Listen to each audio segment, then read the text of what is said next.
Okay. Hare Krishna. हरे कृष्णा माता जी। ஹரே கிருஷ்ணா பிரபு. ராதாகிருஷ்ணன் பிரபு ஹரே கிருஷ்ணா. வெங்கடேசன் பிரபு ஹரே கிருஷ்ணா. हरे कृष्णा हरे நீங்க कृष्णा माता जी। ஹரே கிருஷ்ணா பிரபுஜி. நீங்க எல்லாருமே கொஞ்சம் நியூவா வந்திருக்காங்க, L1 ஸ்டூடெண்ட். அவங்களுக்காக கொஞ்சம் இன்ட்ரோடக்ஷன் கொடுப்பேன். கொஞ்சம் உங்களுக்கு ஃப்ரெஷ் அப் பண்ற மாதிரி ஃபர்ஸ்ட் சாப்டர்ல இருந்து போவேன். கொஞ்சம் அனுசரிச்சுங்க. பரவாயில்ல மாதா ஜி, எனக்கு நல்லதுதான். Okay okay. நல்லதுதான். சரி சரி. நானே படிக்கிறேன் மாதாஜி. 1ல இருந்து 2வது சாப்டர்ல இப்ப வந்து 23வது 22வது ஸ்லோகம் ஃபுல்லா படிச்சுக்கிட்டு இருக்கேன். புக்கே படிச்சுக்கிட்டு இருக்கேன். வெரி குட், சூப்பர் பிரபு. வாங்க வாங்க, நீங்க எல்லாம் அடுத்த வகுப்பு கிளாஸ் எடுக்கிறதுக்கு நீங்க எல்லாம் எங்களுக்கு தேவை. அவ்வளோ திறமை இருக்குமான்னு எனக்கு தெரியல மாதாஜி. உங்க அளவுக்கு எல்லாம் பேச தெரியாது மாதாஜி எனக்கு. நீங்க நெடுல பல விஷயத்துல உள்ள ஏத்தி, நீங்க அன்னைக்கு 18 சாப்டர் வந்து நான் 10-18ல இருந்து தான் நான் பார்க்க ஆரம்பிச்சேன். எவ்வளவு விஷயம் நீங்க அன்னைக்கு நான் அட்டன் பண்ணேன், போன தடவை அட்டன் பண்ணேன். ஆனா நீங்க சொல்லி தரல அத. நீங்க ஏதோ ஒரு யாத்திரை கிளம்பிட்டீங்க. ஆமா, கரெக்ட். ஓகே. நம்ம வந்து ஆனா நம்மளோட யூஸ்வலா இவங்க யாருமே காணுமே. நானும் பார்த்தேன், யாருமே வரல. ஒருவேளை 5 மணின்னு சொல்லிட்டு உட்காந்துருக்காங்களா தெரியல எனக்கு. அதான் அப்படிதான் நினைச்சிட்டு இருப்பாங்க. மெசேஜ் பார்க்கணும் மாதாஜி. மாதாஜி குரூப்ல மெசேஜ் போட்டிருக்கேனே. போட்டிருக்கீங்க. ஆனா இப்ப 2 பேர் தான் வந்திருக்காங்க பிரபு அந்த கிளாஸ்ல இருந்து. ஒரு 3-4 இது போட்டேன் மாதாஜி. பாக்கியவதி மாதாஜி வரல. அவங்க எல்லாம் பார்க்கல போல இருக்கு மெசேஜ. 5 மணிக்கு வந்து தேடுவாங்க. என்ன சொல்றது அவங்களுக்கு எல்லாம். மாதாஜி 3-4 மெசேஜ் போட்டிருக்கேன் மாதாஜி. போட்டிருக்கீங்க, நிறைய போட்டிருக்கீங்க. நானும் பார்த்தேன். நினைவூட்டல் போட்டு அப்புறமேல இப்ப சரி விடுங்க. இது வந்து இப்ப வந்து பழசாதான் நடத்துறோம், அதனால ஒன்றும் பிரச்சனை இல்லை, விடுங்க. அங்க ஏற்கனவே படிச்சதுதான். ஓகே, நம்ம வந்து இப்ப செஷனுக்குள்ள போவோம். இப்போ வந்து புதுசா வந்து L1ல இருந்து L2க்கு வந்திருக்கிற அனைத்து பக்தர்களும் பழைய பக்தர்களுக்கும் சேர்த்து நான் வந்து இஸ்கான் மங்களூர் சார்பா அன்போட வரவேற்கிறேன். இப்போ வந்து எல்லாரும் L2 லெவல் 2ல வந்து அடி எடுத்து வச்சிருக்கீங்க. ரொம்ப ரொம்ப சந்தோஷம். எல்லாரையும் வருக வருகன்னு வரவேற்கிறேன். நாம வந்து இன்னைக்கு வந்து இன்ட்ரோடக்ஷன் பார்க்க போறோம். பகவத்கீதை ஒரு அறிமுகம், உங்களுக்கு உண்மை உருவில் அறிமுகம்ங்கிறத உங்களுக்கு அறிமுகப்படுத்துறேன். ஏற்கனவே நம்ம வந்து பார்த்ததுதான், இது ஒன்றும் நம்ம வந்து புதுசா இப்போ பார்க்க போறது இல்லை. ஏற்கனவே நம்ம வந்து L1ல படிச்சிருக்கிறோம். அதையே இன்னும் கொஞ்சம் உங்களுக்கு டீட்டெயிலாக படிப்பீங்க, அவ்வளோதான், வேற ஒன்றும் இல்லை. இப்போ வந்து இப்போ ஒரு இது எதுக்கு வந்து இப்போ படிக்கிறோம் அந்த இது வந்துன்னா, நம்ம வந்து இப்போ பகவத்கீதை எதுக்காக படிக்கிறோம் அப்படின்னு சொன்னீங்கன்னா, நம்ம இதை படிக்கிறதுனால நமக்கு என்ன விளைய போகுது அப்படிங்கறத பார்த்தீங்கன்னா, அது மாதாஜி பாடினாங்க, அழகா பாடினாங்க. பஜகோவிந்தம் 4 லைன் தான் பாடினாங்க. அந்த 4 லைனுமே வந்து எப்படி சொல்லியிருக்கிறேன், பகவத் மாதா ஆதி சங்கராச்சாரியர் பாடினதுதான் அந்த பாடல். இன்னைக்குதான் நான் கூட அந்த பாட்டை வந்து முதலையா கொஞ்சம் கத்துக்கிட்டேன். அதுல என்ன சொல்லியிருக்கிறாங்க அப்படின்னா, மாய அழிக்கும் சக்தி, மாயைய அழிக்கக்கூடிய சக்தி எது அப்படின்னு பார்த்தா பகவானுடைய அந்த கோவிந்த நாமம் தான். அப்படிப்பட்ட அந்த மாயை அழிக்கிறதுக்காக தான் நம்ம எல்லாருமே பகவத்கீதையை படிக்கிறோம். அதுல வந்து இப்ப மாதாஜி பாடின ஒரு பாட்டுல பின்னாடி வரும், எத்தனாவது பாடல்னா 6வது பாட்டு. பகவத்கீதா கிஞ்சித தீதா அப்படின்னா என்ன, வாழ்க்கையில ஒரு தரையாச்சும் பகவத்கீதையை படிக்கணும். அடுத்தது கங்கா ஜல லவ கணிகா பீதா, ஒரு தரையாச்சும் அந்த கங்கை ஜலத்தை நாம குடிக்கணும். அப்புறம் சக்ருத பி ஏன முராரி சமர்ச்சா, ஒரு தடவையாவது முராரி அப்படிங்கிற பகவானுடைய நாமத்தை நாம வந்து உச்சரிக்கணும். கிரியதே தசிய எமேன சர்ச்சா அப்படின்னா இந்த இதெல்லாம் நம்ம செஞ்சோம்னா யமன் வந்து நம்மளை பாசக்கயிறு போடும் பொழுது நம்ம மேல வலிக்காம போடுவான். நான் யமன்கிட்ட தப்பிக்க முடியாது, அது வேற விஷயம். ஆனா அட்லீஸ்ட் நம்ம வந்து அந்த நரக வேதனை யமனோட நம்ம போராடாம ஈஸியா வந்து என்ன செய்ய முடியும், பகவானுடைய திருவடிகளை அடைய முடியும். அதுக்குதான் வந்து இந்த பகவத்கீதையை வாழ்க்கையில ஒரு தரமாவது படிக்கணும் அப்படின்னு அந்த பகவத் பாதா அவர் எழுதியிருக்கிறார். அந்த பஜகோவிந்தத்துல வருது. அதுல வந்து மூடமத்தே அப்படிங்கிறாரு. இதெல்லாம் விட்டுட்டு நம்ம ஞானத்தையும் செல்வத்தையும் கர்மத்தையும் தேடிட்டோமே, தேடி தேடி ஓடுறோமே, அதெல்லாம் ஒண்ணும் வேண்டாம். பகவானுடைய நாமத்தை உச்சரிச்சா போதும், அதுதான் வந்து கடைசிக்கு உதவும் அப்படின்னு சொல்லி இருக்கிறாரு அவரு. இப்ப வந்து ஒரு மருந்து சாப்பிட்றோம் அப்படின்னா ஒரு மருத்துவருடைய ஆலோசனைப்படியோ அல்லது மருந்தின் தலைப்பு, அந்த அதுல ஒரு பிரிஸ்கிரிப்ஷன் கொடுத்துருப்பாங்க. அதுல வந்து இந்த வேலைக்கு இவ்வளவு மருந்து சாப்பிடணும் அப்படின்னு ஒண்ணு கொடுத்துருப்பாரு டாக்டர். அதுபடியோ இல்ல டாக்டர் சொன்னபடியோ தான் நம்ம வந்து மருந்து சாப்பிடுறோம். அது மாதிரிதான் இப்ப நாம வந்து என்ன செய்யணும்னா, பகவத்கீதை படிக்கணும்னாலும் ஒரு குரு மூலமா, ஒரு ஆச்சாரியர் மூலமா நம்ம வந்து படிக்கும் பொழுது அதுல உள்ள விஷயங்கள் வந்து நமக்கு எப்படி வந்து நம்ம மனசுல வந்து ஏறும்னா கிளியரா நமக்கு புரிய வரும். நாமளே படிச்சோம்னா அந்த அளவுக்கு என்ன ஆகுதுன்னா புரிஞ்சுக்க முடியாது. பகவத்கீதையை படிக்க நிறைய படிச்சு படிச்சு பழகின ஒரு குடும்பமா இருந்தா வேணா வருமே தவிர, புதுசா ஒருத்தவங்க படிக்கிறாங்கன்னா அவங்களுக்கு வந்து ரொம்ப கடினமா இருக்கும். அது மாதிரி நம்ம பகவத்கீதைய நம்ம வந்து படிச்சு உணர்ந்துக்கணும் அப்படின்னு சொல்லப்பட்டிருக்கு. இது வந்து எப்படின்னா, பகவத்கீதை எப்படிப்பட்டதுன்னா வாழ்க்கைக்கான ஒரு பாடம். இதுதான் வந்து லைஃப் மேனுவல் அப்படின்னு நம்ம வந்து தெரிஞ்சுக்கணும். இதுல என்ன சொல்லியிருக்கிறாங்களோ அதை அப்படியே நம்ம புரிஞ்சுக்கணும். நம்ம பிரபுபாதா புஸ்தகத்துல என்ன சொல்லியிருக்கிறாங்கன்னா, கிருஷ்ணர் வாயாலந்து என்ன வந்ததோ, அர்ஜுனர் எப்படி அதை கேட்டாரோ அதே இதுலதான் நாம வந்து கேட்க போறோம், இந்த படிக்க போறோம். அதனால அதை வந்து இந்த புஸ்தகம் ஸ்ரீல பிரபுபாதா எழுதின அந்த புஸ்தகத்துல என்ன சொல்லியிருக்கிறாங்க, உள்ளது உள்ளபடி அப்படின்னு இருக்கும். அந்த புஸ்தகத்தை நாம வந்து என்ன பண்ணணும், அதுல என்ன சொல்லி இருக்கிறாங்களோ அதை அப்படியே நம்ம வந்து கிரகிச்சு நம்ம புரிஞ்சுக்கணும். இந்த இதுல வந்து ஸ்ரீ பகவான் உவாச்ச அப்படின்னு வரும். பாத்தீங்கன்னா வேற எந்த இடத்துலயும் வந்து கிருஷ்ணரோ கோவிந்தரோ மற்ற பகவானுடைய மாதவர் அப்படின்னு எந்த நாமமும் வராது. ஒன்லி பகவான் உவாச்ச அப்படின்னு தான் வரும். ஏன்னா அந்த பகவான்கிற அந்த சொல்லு வந்து யாருக்கு உரியது அப்படின்னா கிருஷ்ணருக்கு மட்டுமே உரியது. ஏன்னா அவர் வந்து 6 விதமான ஆப்புலன்ஸ், அதாவது செல்வம், அழகு, புகழ், அறிவு, வீரம், வலிமை அப்படின்னு 6 விதமான வைபவங்களும் நிறைந்தவர் அவர் ஒருவர் தான். அதனாலதான் பகவத்கீதையில கிருஷ்ணரை வந்து பகவான் அப்படின்னு வந்து இங்க குறிச்சு சொல்லி இருக்கிறாங்க.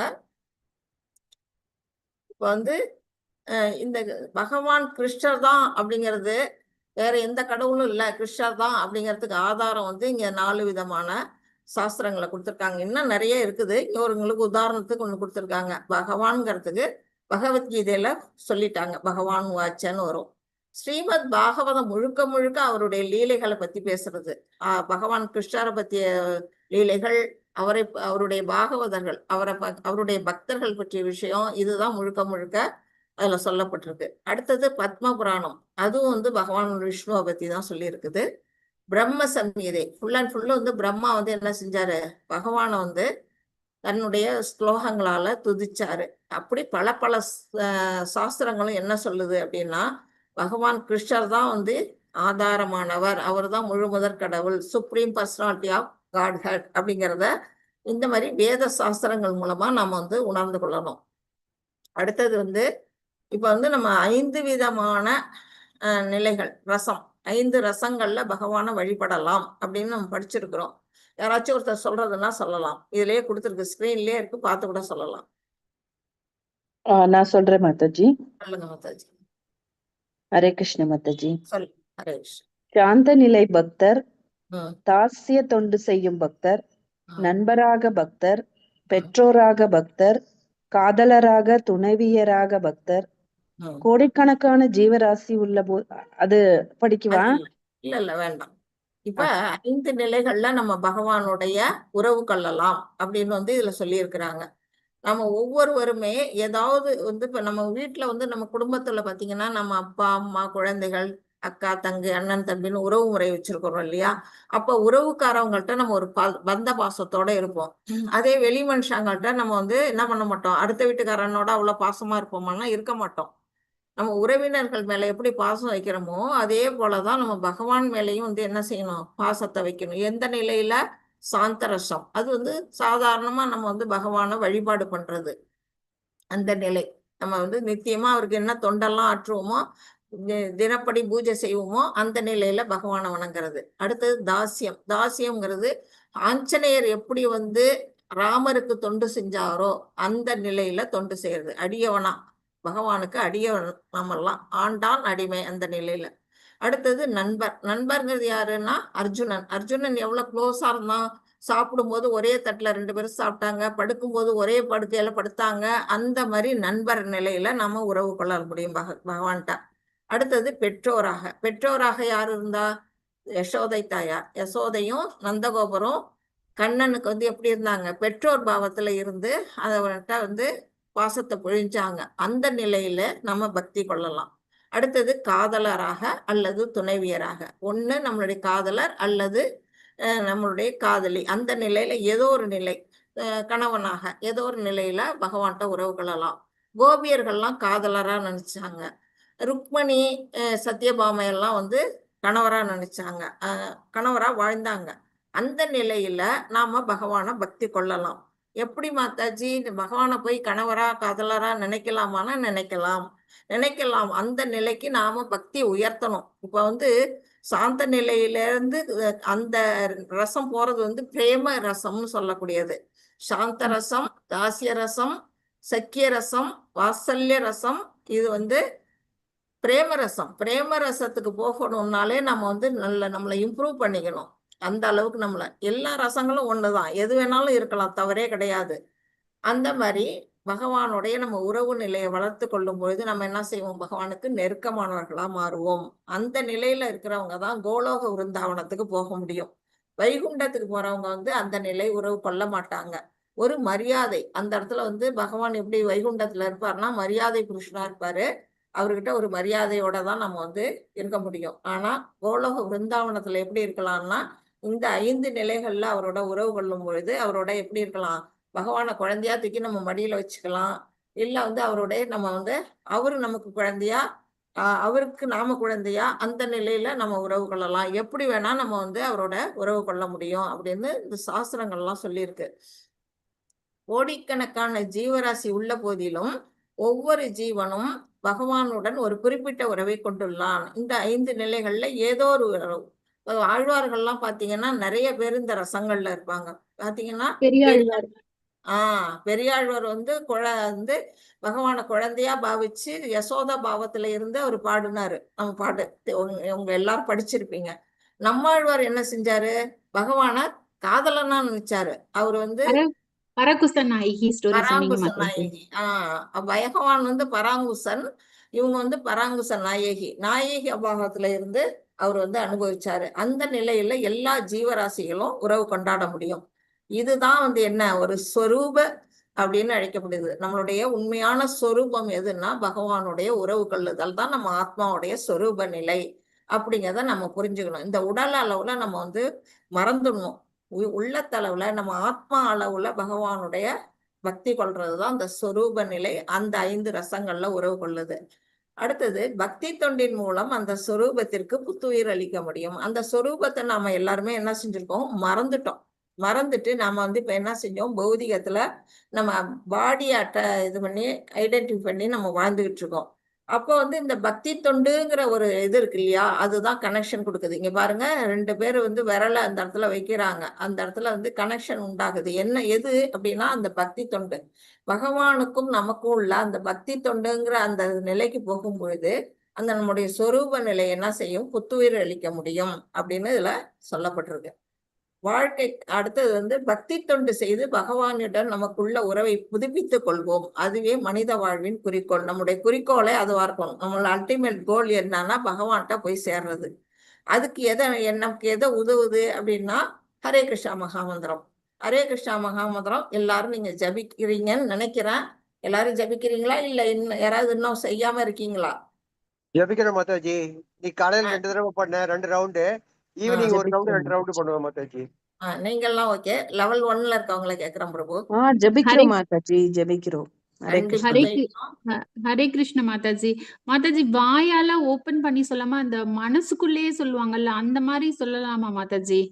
சொல்லலாம், ஆனா வந்து நம்ம காதுக்கு கேட்காதே, சிரவணம் பண்ண முடியாதே. அந்த மனசால சொல்லுவோம், மனசால சொல்லலாம், மனசாலையும் சொல்லலாம். நிறைய சித்தர்கள் தவ நிலையில இருக்கும்போது கையில ருத்ராட்சம் வச்சு அத பீட் வந்து அது மட்டும் நகர்த்துவாங்க கையில. ஆனா அவங்க மனசுக்குள்ளேயே தானே மாதாஜி சொல்லுவாங்க.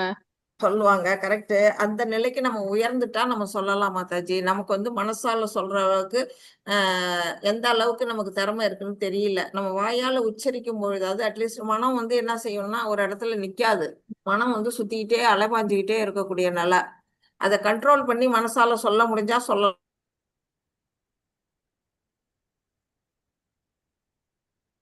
சத்தம் போட்டு சொல்லக்கூடாது, வாய்க்குள்ளேயும் சொல்லக்கூடாது.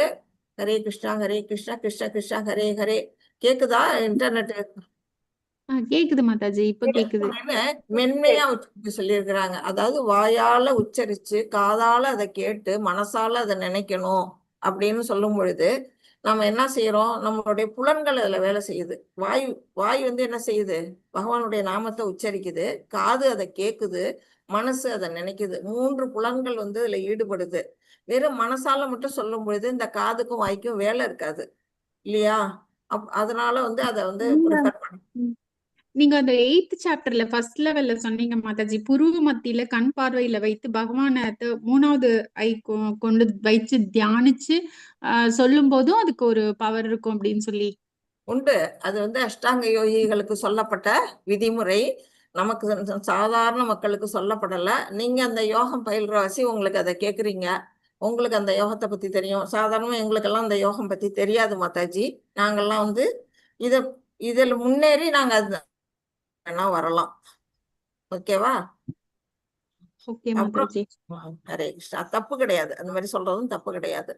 இப்போ வந்து அடுத்து என்ன சொல்லியிருக்காங்க? துன்பத்திற்கு தீர்வு தேடும் கேள்வி. பிரம்மசூத்திரத்துல இந்த ஆய்வு என்ன சொல்லியிருக்கிறாங்க அப்படின்னா, பிரம்மசூத்திரத்துல முதல் சூத்திரமே என்னன்னா அத்தாத்தோ பிரம்ம ஜிஞ்ஞாசா. பிரம்ம ஜிஞ்ஞாசா அப்படின்னா என்னன்னா, பிரம்மன் அப்படிங்கிறது பகவான், அது நல்லா தெரிஞ்சுக்கணும். ஜிஞ்ஞாசா அப்படின்னா அவரை பற்றிய விஷயங்களை நம்ம வந்து கேட்கறது. இப்ப எல்லாரும் நம்ம என்ன செய்யறோம்? அவரை பற்றிய விஷயங்களை தான். இப்ப நீங்க கேள்வி எல்லாம் கேட்குறீங்கல்ல, அதுதான் ஜிஞ்ஞாசா. பூரணத்தின் இயற்கை ஆராய்ச்சி. நம்ம வந்து ஒருத்தருக்கு ஒருத்தர் சந்தேகங்களை தீர்த்துக்கிறோம் இல்லையா? எதை பத்தி சந்தேகம்? இறைவனை பற்றிய சந்தேகம். அதுதான் வந்து பிரம்மசூத்திரத்துடைய முதல் சூத்திரமே அதுதான். அது அந்த மாதிரி இருக்கும் பொழுதுதான் அவங்கதான் வந்து என்ன, பகவத்கீதை பயில தகுந்த மாணவர் ஆவார். இந்த இறைவனை பற்றிய விஷயங்களை இந்த மாதிரி கேள்விகளா கேட்கணும். நம்ம சந்தேகத்தை மனசுக்குள்ள வச்சுக்க கூடாது. அந்த மாதிரி கேட்டு தெளிவடைகிறவங்க தான் இந்த பகவத்கீதையை படிக்கிறதுக்கு தகுந்த மாணவர் அப்படின்னு இங்க வந்து சொல்லிட்டாங்க. அடுத்தது இதுல நம்ம வந்து ஏற்கனவே பார்த்திருக்கிறோம். 5 கருப்பொருள் சொல்லப்பட்டிருக்கு பகவத்கீதையில. யார் சொல்றீங்க? சொல்றேன் மாதாஜி. ம். முழு முதற் கடவுள் கிருஷ்ணர், ஈஸ்வரன் ஆள்பவர். அதான் மாதாஜி. அதான் மாதாஜி சொல்லுங்க. ஜீவன், உயிர் வாழி, பிரகிருதி, காலம், கர்மா. நம்ம இந்த 5 விஷயங்கள் தான் நம்ம வந்து பகவத்கீதை முழுக்க படிக்கிறோம். அது உங்களுக்கு ஒரு இதுதான் தத்துவம். இந்த தத்துவத்தை தான் நம்ம படிக்க போறோம். இது வந்து உங்களுக்கு ஒரு ஞாபகப்படுத்துறதுக்காக சொல்லப்பட்டிருக்கு. இப்ப அறிமுகம். பகவத்கீதை உண்மை உரையில் பாகம் அறிமுகம் பாகம் 2 வந்து கொடுத்துட்டாங்க. நம்ம வந்து இதே சொல்லல. பிரபு நீங்க சொல்லிட்டீங்களா? மங்களாச்சரண் சொல்லிட்டேன் மாதாஜி. ஹரே கிருஷ்ணா. ஓகே, ஹரே கிருஷ்ணா. ஹரே கிருஷ்ணா. இப்போ வந்து கண்ணோட்டம். இப்ப நம்ம என்னென்ன பார்த்தோம் அப்படின்னு பார்த்தா, பகவான் கிருஷ்ணர் தான் பகவான்கிறதுக்கு சாஸ்திரபூர்வமான ஆதாரங்களை பார்த்துட்டோம். அப்புறம் பகவானுடன் எப்படி வந்து நம்ம விதவிதமான உறவுகளை கொள்ளலாம்ங்கிறத பார்த்துட்டோம். இந்த ஆத்மாவுடைய சொரூபம் என்ன, அது வந்து எப்படி வந்து பகவானுக்கு பக்தி தொண்டு மூலமா அதை புதுப்பிச்சுக்க முடியும் அப்படிங்கிறத பார்த்துட்டோம். ஹரே கிருஷ்ணா மகாமந்திரம் தான் முதன்மையான பக்தி தொண்டுங்கிறதையும் நம்ம பார்த்துட்டோம். அப்புறம் பகவானை பற்றிய விஷயங்களை வந்து ஆராயறது பிரம்ம ஜிஞ்ஞாசா, அதுதான் ஒரு மாணவனுடைய நிலை அப்படிங்கிறதையும் படிச்சுட்டோம். அப்புறம் அடிப்படையான 5 தத்துவங்கள் பார்த்தோம். அடுத்தது பகவத்கீதை எப்படி ஏற்றுக்கொள்ள வேண்டும்? மருந்து உட்கொள்வது போல. ஃபர்ஸ்ட் எடுத்தோன்னா முதல் ஸ்லைடே அதுதான். எப்படி வந்து எடுத்த எடுப்புல வந்து பகவத்கீதை வந்து யாருக்கும் படிக்க புரியாது, தத்துவமா இருக்கே அப்படின்னு நினைப்பாங்க. அதை மருந்து மாதிரி நம்ம ஏத்துக்கிட்டோம்னா அதுவே நம்மளை வந்து என்ன செய்யும்? நம்மளுடைய வாழ்க்கைக்கு உதவக்கூடிய நிலையில நம்ம இருக்கோம். லைஃப் மேனுவல் அப்படிங்கிறத புரிஞ்சுக்கணும். அடுத்தது இப்ப பரமபூர்ண உண்மை வந்து 3 நிலைகள்ல உணரப்படுது. அந்த 3 நிலைகள் யாருக்காவது ஞாபகம் இருக்குன்னு தான் சொல்லலாம். இதுலயும் இருக்குது. அருவ பிரம்மன், பரமாத்மா, பகவான். அதான். இப்ப வந்து பகவானை எடுத்த எடுப்புல நம்ம வந்து 3 நிலைகள்ல நம்ம உணர முடியும். அது எது அப்படின்னா, பகவானுடைய அந்த உடல்ல இருந்து திவ்யமயமான அந்த உடல்ல இருந்து வரக்கூடிய அந்த தேஜஸ் ஒளிதான் வந்து இங்க அருவ பிரம்மன் அப்படின்னு வந்து சொல்லப்பட்டிருக்கு. அடுத்தது எல்லாருடைய உயிர் வாழிகளின் இதயத்திலே இருக்கக்கூடியவர் தான் வந்து யாரு? பரமாத்மா அப்படின்னு வந்து சொல்லப்பட்டிருக்கு. நிமிஷம் சார்ஜ் போட்டுக்கிறேன். சார்ஜ் இறங்குறதே தெரியல. ஓகே. அடுத்தது, தன்னுடைய பக்தர்களிடம் தனிப்பட்ட உறவு கொண்டு ஆன்மீகமயமான லீலைகளில் ஈடுபடுபவர் யாரு? பகவான். நம்ம 5 விதமான உறவு பார்த்தோம் இல்லையா? அந்த 5 விதமான லீலைகள்லயும் பகவான் என்ன செய்யறாருன்னா, எல்லா உயிர்வாழிகளோடையும் உறவு கொள்றார். பலவிதமான லீலைகள், கிருஷ்ணாவதாரத்துல லீலைகள் நிறைய புரிஞ்சார் இல்லையா? எல்லாமே வந்து அந்த நிலையில வரக்கூடியவர் தான் பகவான் அப்படிங்கிறத நம்ம புரிஞ்சுக்கணும். அடுத்தது, இது வந்து இப்ப நம்ம பார்த்தோம்ல 3 நிலைகள்ல பகவானை உணர்றது. அதை வந்து ஒரு சூரியனை வச்சு நமக்கு இங்க கொடுத்துருக்குறாங்க. என்னது அப்படின்னு பார்த்தீங்கன்னா, சூரிய ஒளிக்கதிர். சூரியனை சுத்தி வரக்கூடிய அந்த ஒளிவட்டம் இருக்கு இல்லையா? நம்ம கண்ணை கூச வைக்கிற அந்த ஒளி, அதுதான் வந்து என்னன்னா பிரம்ம ஜோதி, அருவ பிரம்மன் அப்படிங்கிறத நம்ம தெரிஞ்சுக்கணும். அடுத்தது, சூரிய வட்டம். இது வந்து ரவுண்டா இருக்கு இல்லையா? அது நமக்கு தெரியும். சூரியன் வட்டமா இருக்குங்கிறது கோலம் அப்படின்னு. அந்த நிலையை யார் ஒருத்தவங்க உணர்றாங்களோ அதுதான் வந்து பரமாத்மாவை உணர்றவங்க. அடுத்தது, கிரகத்தின் உள்ளே இருப்பவை. அந்த சூரிய கிரகத்துக்குள்ள என்ன இருக்கு? அதாவது பகவானுடைய அந்த ஆன்மீக உலகத்துக்கு போய் பகவானை பற்றிய விஷயங்களை யாரோ ஒருத்தவங்க புரிஞ்சுக்கிறாங்களோ அந்த நிலை தான் பகவான். அதுதான் கிரகத்தின் உள்ளே இருக்கக்கூடிய அந்த நிலை. இது வந்து சூரியனை ஞாபகம் வச்சுக்கிட்டீங்கனாலே நீங்க மறக்க மாட்டீங்க. 3 நிலை பகவானுடைய நிலை அப்படின்னுட்டு. இப்போ வந்து என்ன செய்யறாங்க? அதை வகைப்படுத்துறாங்க. சூரிய கதிர் அல்லது ஒளியை மட்டும் கற்க முயல்பவன். ஒளியை மட்டுமே தெரிஞ்சுக்கிட்டு அருவ ஜோதியை மட்டுமே வணங்கிட்டு இருக்காங்க இல்லையா சில பேர், ஜோதி வழிபாடு. அவங்க யாரு அப்படின்னா ஆரம்ப நிலை மாணவன், கனிஷ்ட அதிகாரி அப்படின்னு சொல்லுவாங்க. அவன் என்ன செய்வான்? பிரம்மன் நிலை மட்டும் அறிய முயல்பவனோடு அருவ பிரம்மத்தை மட்டுமே அறிவான். ஒளி சூரியன் அந்த ஒளிக்கதிரை தாண்டி அந்தாண்ட வந்து பரமாத்மா உள்ள இருக்கிறாரு, அதுக்கும் மேற்பட்டு முழுமுதற் கடவுள் இருக்கிறாருங்கிற விஷயம் அவனுக்கு தெரியாது. அந்த நிலையில வணங்கக்கூடியவங்க. அடுத்தது, சூரியக்கோள். மேற்பரப்பை புரிந்து கொள்வன். அதோட வட்டத்தை மட்டும் தெரிஞ்சுக்கிறவன் இடைநிலை மாணவன், மத்தியம அதிகாரி அப்படின்னு சொல்லுவாங்க. பரமாத்மா பற்றி அறிய முயல்பவனோடு ஒப்பிடலாம். அவங்களை யார வந்து உணர்வாங்க? இதயத்துக்குள்ள இருக்கக்கூடிய பரமாத்மா வரையிலும் வருவாங்க அவங்க. அதுக்கு மேல அவங்க தாண்ட மாட்டாங்க. அடுத்தது, சூரிய கிரகத்தின் உள்ளே செல்பவன் உயர்நிலை மாணவன். இவன் தான் உத்தம அதிகாரின்னு சொல்லுவாங்க. பகவானை அறிய முயல்பவனோடு ஒப்பிடலாம். பகவான் ஒருவர் இருக்காரு, அவருக்கு உருவம்னு ஒண்ணு இருக்கு, அவர் கோலோக விருந்தாவனத்துல இருக்கிறாரு அப்படிங்கிறத யார் ஒருவங்க உணர்றாங்களோ அவங்கதான் வந்து உத்தம அதிகாரி, உத்தமமான மாணவன், முதல் நிலை மாணவன் அப்படின்னு வந்து நம்ம தெரிஞ்சுக்கணும். இப்ப சூரிய கிரகத்தின் உள்ளே சென்றவனுக்கு முழுமையான அறிவு, அதாவது சூரியனுடைய கதிர் பற்றியும் சூரியனுடைய மேற்பரப்பு பற்றியும் அறிவு இருக்கும். இப்போ உள்ளுக்குள்ள சூரியனுக்குள்ளேயே போனவங்களால நிச்சயமா அந்த சூரியன் வந்து ஒரு வட்ட வடிவம், ஒரு கோலமா இருக்குது, அதுக்கு வந்து ஒளிக்கதிர் இருக்குங்கிறத கண்டிப்பா புரிஞ்சுக்குவாங்க இல்லையா? அதை போலதான் பகவானுடைய இது வந்து நம்ம அந்த கோலோகத்துக்குள்ள நம்ம போய் பகவானை பற்றிய விஷயங்களை நம்ம தெரிஞ்சுக்கிட்டோம்னா பகவானுக்கு இன்னும் 2 நிலைகள் இருக்கு. அருவ பிரம்மமும் அவருடைய தோற்றம் தான், பரமாத்மா ரூபமும் அவருடைய தோற்றம் தான்ங்கிறத அந்த மாணவனுக்கு புரிய வரும். அதுதான் வந்து முழுமையான அறிவு அப்படின்னு வந்து இங்க வந்து சொல்லியிருக்கிறாங்க. அடுத்தது, பகவானை உணர்வது பிரம்மன் மற்றும் பரமாத்மா பற்றிய அறிவையும் உள்ளடக்கியதாகும். பகவானை பத்தி தெரிஞ்சுக்கிட்டாலே என்ன தெரியும் நமக்கு? பிரம்மனை பத்தியும் தெரிய வந்துடும், பரமாத்மா பற்றியும் தெரிஞ்சுக்கலாம். ஏன்னா அதுக்குள்ளதான் அடங்கி இருக்கு. முழுமுதற் கடவுள் பகவான். அவருடைய கீழ்நிலைகள் 2 நிலைகள் தான், அவருடைய விரிவங்கங்கள் தான் இது. அவருடைய சக்திகள் தான் 2 சக்திகள். அததான் அதுல சொல்லியிருக்கிறாங்க. பிரம்மன் அப்படிங்கிறதுனா என்ன? சத்து. சத்துனா என்ன? நித்தியத்துவம். நித்தியமா எப்போதும் எட்டானால் என்னைக்கு அழிவற்றது பிரம்மன். அந்த நிலை சத்தியமானது அப்படிங்கிறத சொல்லியிருக்கிறாங்க. பரமாத்மா என்ன அப்படின்னா என்ன? சத்து பிளஸ் சித்து.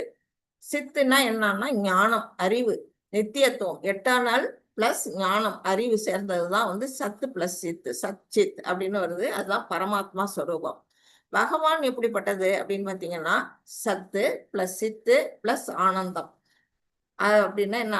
அவர் வந்து 8ஆம் நாள்லயும் இருக்காரு, ஞானமயமாவும் இருக்காரு, ஆனந்தமயமாவும் இருக்கிறார். அப்படின்னா பகவான் எப்படிப்பட்டவர்? பகவானை சச்சித் ஆனந்தம் உடையவராக வழிபடுவது முழுமையான பூரணமானது. சச்சிதானந்த விக்கிரகம் அப்படின்னு நம்ம சொல்லுவோம் இல்லையா? சச்சிதானந்தம்னு வந்துட்டாலே முழுமை. அது அந்த இடத்துல பகவான் கிருஷ்ணரை தான் குறிக்குது அப்படிங்கிறத புரிஞ்சுக்கணும். சத்துன்னா வெறும் பிரம்மன் தான், சித்துன்னா பரமாத்மா மட்டும்தான். சத்து பிளஸ் சித்து சேர்ந்ததுதான் பரமாத்மா. சச்சித் ஆனந்தம் 3 சேர்ந்ததுதான் பகவான் அப்படிங்கிறத நம்ம தெரிஞ்சுக்கணும். அடுத்தது இதுல என்ன சொல்லியிருக்கிறாங்க, முழுமுதற் கடவுளான ஸ்ரீ கிருஷ்ணரை சச்சிதானந்த விக்கிரகமாக ரூபமுடையவராக அறிந்து கொள்ள முயற்சி செய்து வழிபடுவது முழுமையானது, பூரணமானது, அனைத்தையும் உள்ளடக்கியது. நம்ம இதுல ஈஸ்வரக பரமகிருஷ்ணக சச்சிதானந்த விக்கிரக அநாதிராதிர் கோவிந்தக சர்வ காரண காரணம். இது பிரம்ம சமீதியில முதல் பாட்டு, பிரம்மர் ஆடக்கூடிய பாடு. அதுல சச்சிதானந்த விக்கிரக அப்படின்னு தான் பகவானை சொல்றாங்க. இதுதான் புரிஞ்சுக்கணும். பகவானை பற்றிய விஷயங்களை புரிஞ்சுக்கிறவன் தான் முழுமையா இறைவனை பற்றி புரிஞ்சுக்கிறான் அப்படிங்கிறத நம்ம தெரிஞ்சுக்கணும். பூரண உண்மையை நம் விருப்பப்படி ஆராய்ச்சி செய்து ஏன் உணர முடியாது? நாமளே பகவானை பத்தி தெரிஞ்சுக்கலாமா அப்படின்னா தெரிஞ்சுக்க முடியும்னு யாராவது நினைச்சீங்கன்னா சொல்லலாம். நாமளே பகவானை பற்றி ஆராய்ச்சி பண்ண முடியும் அப்படின்னு சொல்ல முடியுமா? அவங்க யாராவது அது மாதிரி சொல்றதுக்கு இருக்கீங்களா? குருமார்கள் துணையோட தான். ம்? குருமார்கள் துணை கண்டிப்பா வேணும் மாதாஜி. குருமார்கள் துணை வேணும். ஆனா நம்மளே தன்னந்தனியா நம்மளே இறைவனை ஆராய்ச்சி பண்ண முடியுமா? முடியாது ஹரே கிருஷ்ணா, முடியாது முடியாது மாதாஜி. மாதாஜி. கிருஷ்ணரே முடியாது. கிருஷ்ணரே குருகுலம் போய் கத்துன்னு இருக்காரு. நம்ம எல்லாம் எப்படி கத்துக்க முடியும்? முடியாது. ஏன் முடியாது அப்படின்னு பாத்தீங்கன்னா, வேத ஞானத்துக்கும் நம்மை போன்ற ஜீவன்களுக்கும் உள்ள டிஃபரன்ஸ் இங்க இருக்கிறாங்க. வேத ஞானம் எப்படிப்பட்டது அப்படின்னா குறைபாடுகள் அற்றது, எந்தவித குறைகளும் அற்றது. ஏன் அப்படிங்கறது பின்னாடி வரும். ஆனா நாம எப்படி இருக்கோம்? கட்டுண்டவர்கள். நம்ம எல்லாம் எதுல கட்டுண்டு இருக்கோம்? மாயையில கட்டுண்டு இருக்கிறோம். அடுத்தது ஆன்மீக மூலத்திலிருந்து பெறப்படுவது எது? வேத ஞானம். அவர் பகவானுடைய அந்த ஞானம் சிஷ்யர்கள் பரம்பரை வழியா வருது. அப்படிப்பட்ட நிலையில இருக்கிறதுனால அதை நம்பலாம். ஆனா நாம எப்படிப்பட்டவர்கள்? பக்குவமற்ற நிலையில தான் இருக்கிறோம். நம்ம எல்லாருமே மனிதர்கள் பக்குவமற்றவர்கள். ஆனா அந்த வேத ஞானம் எப்படிப்பட்டது? பக்குவமானது. ஏன்னா பகவானிடமிருந்து பெறப்படுவது, பகவானுடைய திருவாயிலிருந்து வந்தது வேதங்கள். அதனாலதான் அதுக்கு அபருஷேய அப்படிங்கிறது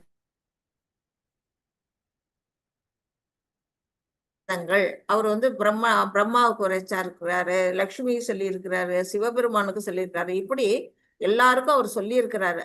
எப்போதுமே அது தவறில்லாதது. ஏன்னா இறைவனுடைய வாயிலிருந்து வந்தது. அதனால அது சொல்லியிருக்காங்க. நம்ம எப்படிப்பட்டவர்கள்? 4 விதமான குறைபாடுகள் உடையவர்கள். என்ன செய்வோம்? நம்ம எல்லாருமே தவறு செய்யக்கூடியவங்க. ஏதாவது ஒரு விஷயத்துல நம்ம தப்பு செஞ்சிருவோம். நம்ம காந்திஜி கூட தவறு செஞ்சாரு. பாத்தீங்கன்னா கோட்ஸே சுட்டு கொல்ல போறான், அன்னைக்கு மீட்டிங்கு போகாதீங்க அப்படின்னு எல்லாரும் அறிவுறுத்துறாங்க. ஆனா அவர் என்ன செய்யறாரு? மீறி போறாரு. அங்க கோட்சேவால கொல்லப்படுறாரு.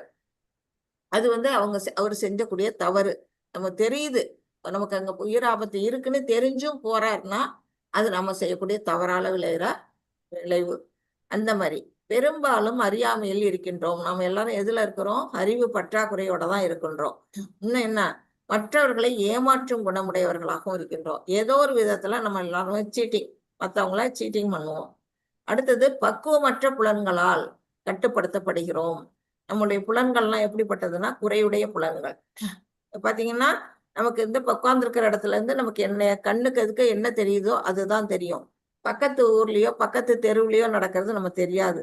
அதே மாதிரி காதுகளும் எப்படின்னா ஒரு குறிப்பிட்ட எல்லை வரையில் தான் நம்ம காதுகள் வேலை செய்யும். அதை தாண்டி வெளியில எட்டி தூரத்துல நடக்கிற விஷயங்கள் நமக்கு எது வழியா தெரியும்? நம்ம வாட்ஸ்அப் வழியாவோ வேற ஏதாவது ஃபேஸ்புக் வழியாவோ நம்மளுடைய தொலைக்காட்சி வழியாவோ தான் நம்ம தெரிஞ்சுக்க முடியுமே தவிர நம்ம காது நேரடியா அந்த விஷயங்களை கேட்க முடியாது. அந்த மாதிரி நம்முடைய புலன்கள் குறைப்பட்டது, குறைவுடையது. அதனாலதான் நம்மளால என்ன செய்ய முடியாது? பகவானை நம்மளா நம்ம ஒருத்தரங்களாலேயே ஆராய்ச்சி பண்ணி தெரிஞ்சுக்கலாங்கிறது நடக்காத காரியம். அதனால வேத ஞானங்களை நம்ம எப்போதுமே நம்பணும். வேத ஞானத்தை உரைத்தவர்களுடைய ஆச்சாரியர்களுடைய துணையையும் நம்ம நாடணும் அப்படிங்கிறது சொல்லப்பட்டிருக்கு. இதுல 3 விதமாக அறிவை பெறலாம். என்னென்ன விதம் அப்படின்னு பாத்தீங்கன்னா, பிரத்யக்ஷ பிரமாணம். பிரத்யக்ஷ பிரமாணம்னா நம்மளுடைய நேரடியா நம்ம கண்களால காணக்கூடியது, புலன்களால அறியக்கூடிய விஷயம். அதான் பிரத்யக்ஷம். கண்களால நேரடியா பாக்குறோம். தெருவுல போயிட்டே இருக்கோம், தெருவில் நடக்கிற ஒரு விஷயம் நம்ம கண்ணுல ஆகப்படுது. அது நேரடியா நம்ம பாக்குறது. இன்னொன்னு அனுமான பிரமாணம். இன்னொன்னு எது? அனுமானமா நம்ம உத்தேசமா நம்ம வந்து இதுதான் நடந்திருக்கும் அப்படின்னு நம்ம உத்தேசமா ஒரு செயலை சொல்லுவோம் இல்லையா, நடந்திருக்கும் அப்படின்னு. அது வந்து அனுமான பிரமாணம். மூணாவது சப்த பிரமாணம். அதிகாரிகளிடமிருந்து நேரடியாக கேட்டு பெறுதல். எந்த அதிகாரிகள்? ஒரு குரு அல்லது சாது அல்லது சாஸ்திரம். 3 விஷயம். இது வந்து இந்த 3 விஷயங்கள்ல அறிவை பெறலாம்னு சொல்லியிருக்கிறாங்க. நீங்க வந்து உங்க உங்க எல்லாருக்கும் வந்து இது கரெக்டா படுதா? 3 விஷயங்கள்லயும் நம்ம அறிவை பெற முடியுமா? கொஞ்சம் யாராவது சொல்ல முடியுமா? என்ன மாதாஜி புரியல, என்ன சொன்னீங்க? இதுல வந்து 3 விதமாக அறிவை பெறலாம்னு 3 கொடுத்திருக்கிறாங்க மாதாஜி. பிரத்யக்ஷ பிரமாணம், அனுமான பிரமாணம், சப்த பிரமாணம் 3 கொடுத்திருக்கிறாங்க. ஓகே மாதாஜி. அந்த 3 வழியாக நம்ம அறிவை உணர்ந்து கொள்ள முடியுமா, அறிவை பெற முடியுமா அப்படின்னு உங்களை நான் கேட்கிறேன். தேர்ட் ஒன் அந்த சப்த பிரமாணம் வழியா அறிவை பெற முடியும் மாதாஜி. Okay okay. மத்த 2 பார்த்தும் கத்துக்கிறோமே மாதாஜி. நம்ம ரோட்ல போறோம், பிரத்யக்ஷ பாத்துக்கிறோம். பிரமாணமாவே பார்க்கலாம் மாதாஜி. ஆ? பிரத்யக்ஷ கண்கள். பிரமாணம் நாம பாக்குறோமே, கண்ணால காதால கேக்குறது. அதுவும் அது விதமா அறிவை பெறலாங்கிறீங்க. குரு சாது சாஸ்திரம் மூலியமா தான் மாதாஜி பண்ணும் அறிவு பெற முடியும். Very good. இப்போ வந்து பிரத்யட்ச பிரமாணம் நம்ம கண்களால பார்த்து கத்துக்கிறோங்கிறோம். நம்ம கண்கள் என்ன செய்யும்னா குறைவுடைய புலன்கள். நான் ஏற்கனவே சொல்லிட்டேன். நம்ம கண்கள், காதுகள், புலன்கள்லாம் குறைவுடையது. கண்கள் வந்து என்ன செய்யும்? மாயையான ஒரு காட்சியை பார்த்து கூட என்ன செய்யும்? காணல் நீர் நீங்க ரோட்ல பாக்குறீங்க, அது நம்ம கண்ணுக்கு எப்படி தெரியுது? தண்ணின்னு தான் நம்ம பாக்குறோம் இல்லையா? அந்த காணல் நீர்னு நம்ம கிட்டக்க போக போக அந்த பார்த்தா அங்க தண்ணியே இருக்காது தார் ரோட்ல. அது காணல் நீர். நம்ம கண்கள் இப்ப வந்து என்ன செய்யுது? மாயையில வந்து மாட்டிக்குது. நம்ம பாக்குறோம், அது உண்மைன்னு நினைக்கிறோம், உண்மை இல்லை இல்லையா? அப்போ வந்து அந்த பிரத்யட்ச பிரமாணம் அடிபடுது. இன்னொன்னு அனுமானம். உத்தேசமாக நம்ம சொல்றோம், இது இது நடந்திருக்கலாம், அது நடந்திருக்கலாம் அப்படின்னு நாமளே அனுமானிச்சு சொல்லக்கூடியது. அது வழியா நம்ம செய்யக்கூடிய அறிவு பூரணம் அடையாது. இது எதுவுமே 2மே என்னதுன்னா பூரணமற்றது. ஒன்லி சப்த பிரமாணம் மட்டும்தான் உண்மையா வந்து நம்ம உண்மையான்னு எடுத்துக்கலாம். அதிகாரிகள்ட்ட இருந்து. அதிகாரிகள்ங்கிறது இது யாருன்னா இங்க குரு, நம்முடைய குருவா இருக்கக்கூடியவங்க, சாதுக்கள், அடுத்தது சாஸ்திரங்கள். இது வழியா நாம என்ன கேட்கிறோமோ, படிக்கிறோமோ, பார்க்கிறோமோ அதுதான் வந்து உண்மையான அறிவு. மத்த 2 அது அறிவு அர்ஜுனர் கேட்டாரு இல்ல மாதாஜி, அன்ஆத்தரைஸ்டு வர்ஷிப், கற்பனையா நம்ம வழிபாடு செய்பவர்கள் எந்த குணத்துல வருவாங்கன்னு. அதுக்கான ஆன்சர் இது 2 வரும்ல மாதாஜி? கரெக்ட். அது மாதிரி நம்ம வந்து அந்த ஓரளவுக்கு உண்மையா இருக்கும். பாதி உண்மை வரும். பிரத்யட்சத்திலையும் அனுமானத்திலையும் பாதி உண்மை இருக்கும், பாதி வந்து உண்மை இருக்காம இருக்கும், போயிடும். ஏன்னா அது வந்து நம்ம புலன்கள் குறைவுடையது. அனுமானம் வந்து தப்பா போறதுக்கு வாய்ப்பு இருக்கு. அதனால அந்த 2 அறிவை விட சப்த பிரமாண அறிவு தான் வந்து முக்கியம் அப்படிங்கிறத நம்ம ஃபர்ஸ்ட் நல்லா தெரிஞ்சுக்கணும். இதெல்லாம் நீங்க லெவல் 3ல படிப்பீங்க இன்னும் மேல மேல போகும்போது. இப்ப வந்து இதுல என்ன சொல்லியிருக்காங்க? அதுக்குதான் வந்து இப்ப வந்து குரு, சாது, சாஸ்திரம். அதுக்குதான் வந்து இங்க வந்து நம்ம வந்து பரம்பரை இங்க சொல்லியிருக்காங்க. குரு பரம்பரையோட முக்கியத்துவம் என்னங்கிறது தெரிஞ்சுக்கிறதுக்கு தான் அது இங்க கொடுத்திருக்கிறாங்க. குரு பரம்பரையின் மூலம் கீழிறங்கி வரும் பக்குவமான அறிவை நாம் பெற வேண்டும். குரு மூலமா தான் நம்ம தெரிஞ்சுக்கணும். அப்பரம்பரை பரம ஆன்மீக குருவான பகவானிடமிருந்து தொடங்கி, இங்க பகவான் கிருஷ்ணர்ட்ட இருந்து தான் தொடங்குது. யார் வழியா வருது? பிரம்மருக்கு வருது.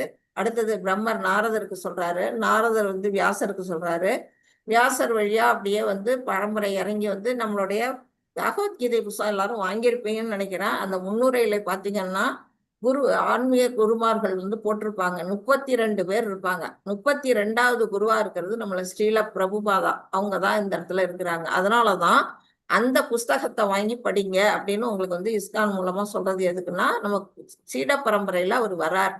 அப்படியே பகவான் என்ன சொன்னாரோ அதை அப்படியே வந்து இங்க சொல்லி எடுத்து சொல்றாரு. அதனாலதான் உண்மை உருவில் அப்படின்னு இந்த கீதையோட உரைக்கே வந்து பேர் வச்சிருக்கிறாங்க.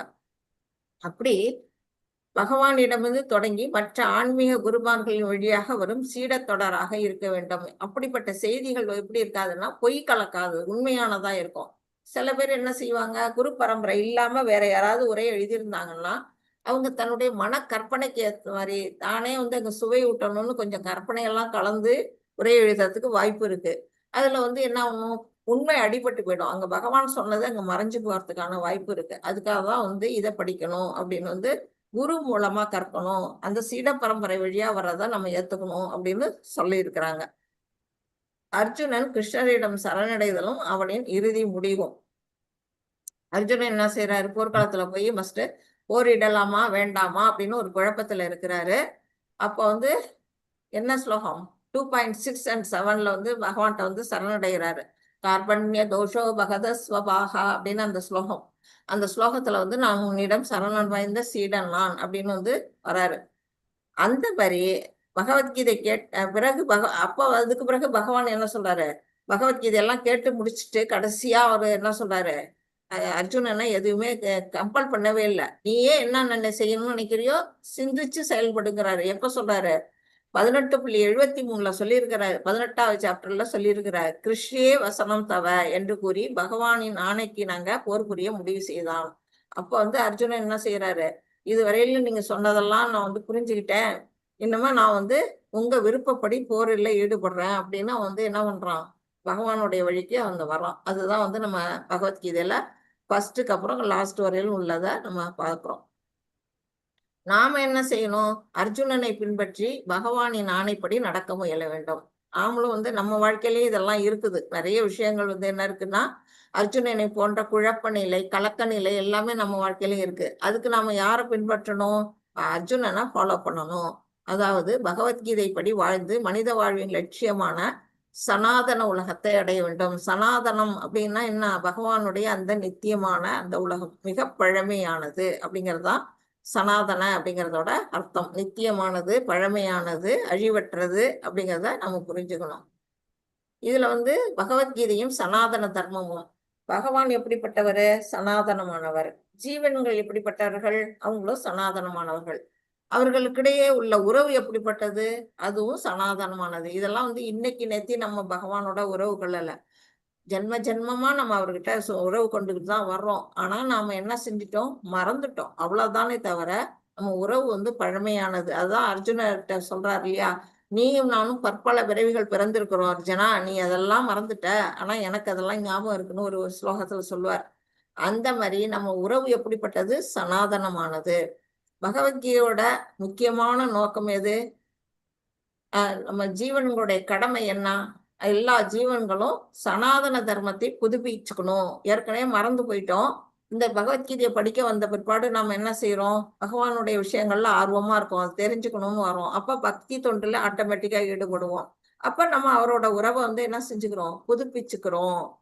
இது வந்து ஸ்ரீபாத ராமானுஜாச்சாரியரும் சொல்லியிருக்கிறார். சனாதனங்கிற அந்த வார்த்தைக்கு என்ன அர்த்தம் கொடுத்திருக்கிறார்னா, ஆதி அந்தம் இல்லாத அப்படின்னு வந்து சங்கராச்சாரியரும் விளக்கி இருக்கிறார் அப்படின்னு வந்து சொல்லியிருக்கிறாங்க. தொடக்கமும் முடிவும் மற்றதான எல்லைகளால் வரையறுக்கப்பட முடியாத ஒன்றை ஒரு குறிப்பிட்ட மத பிரிவை சேர்ந்ததாக ஒருபோதும் கருதக்கூடாது. இது வந்து இந்து தர்மத்துக்கு உள்ளது, இது கிறிஸ்டியனுக்கு உள்ளது, இது முஸ்லீமுக்கு உள்ளது, இது பௌத்தர்களுக்கு உள்ளது, இது ஜெயினர்களுக்கு உள்ளது அப்படின்னெல்லாம் நம்ம மதம் வழியா இதை பிரிக்க கூடாது. இது சனாதன அப்படின்னால இது வந்து தோற்றம் ஆதியும் அந்தமற்ற இந்த சனாதனம் எப்படிப்பட்டதுன்னா எல்லா மக்களுக்கும் உரியது. மனிதனா பிறந்த எந்த ஜாதியா இருந்தாலும் எந்த மதத்தினரா இருந்தாலும் இதை கற்கிறதுக்கூடிய அவனுக்கு வந்து உரிமை இருக்கு. எல்லா உயிர்வாழிகளும் இதை வந்து கல்வி கற்கலாம். மற்ற மத பிரிவினர் இருக்காங்களே, கிறிஸ்டியனுக்கு சொல்லலாமா மாதாஜி, நம்ம முஸ்லீம் வங்கியில கொண்டாந்து சேர்க்கலாமா மாதாஜின்னு நீங்க சந்தேகமே பட வேண்டாம். எல்லா உயிர்வாழிகளுக்குள்ளேயும் இருக்கிறது யாரு, ஆன்மா, பரமாத்மா. அதனால யார் விருப்பப்பட்டாலும் வந்து இதை வந்து கத்துக்கலாம். இது எல்லா உயிர்வாழிகளிடம் இருந்தும் பிரிக்க முடியாத இன்றியமையாத அங்கம். பகவானுக்கும் நமக்கும் உள்ள அந்த உறவை வந்து யார் வேணா புதுப்பிச்சுக்கலாம் அப்படிங்கிறது சொல்லப்பட்டிருக்கு. நித்திய குணம், நித்திய தர்மம். நெருப்பிலிருந்து, இப்ப நெருப்புல இருந்து நம்ம பாத்தீங்கன்னா நம்ம அதுல ஒரு சூடு இருக்கும், அதுல வந்து கண்ணுக்கு வந்து பிரகாசம், ஒளி இருக்கும். அது ரெண்டும் நெருப்புல விட்டு பிரிக்க முடியுமா அப்படின்னா பிரிக்க முடியாது. நெருப்போட எப்படி இருக்கு, ஒன்றி இருக்கு. அத மாதிரிதான் உயிர்வாழிகள்கிட்ட இருந்து பகவானுக்கு செய்யக்கூடிய அந்த சேவையை பிரிக்க முடியாது. அதுதான் நித்தியமான தர்மம். அது எப்படிப்பட்டது, நம்ம வந்து காலங்காலமா பகவானுக்கு தொண்டு செய்யறது தான் நம்மளுடைய சுயஸ்வரூபம். அதுதான் வந்து நெருப்புல இருந்து பிரிக்க முடியாத வெப்பத்தையும் ஒளியும் போன்றது அப்படின்னு இதுல சொல்லியிருக்கிறாங்க.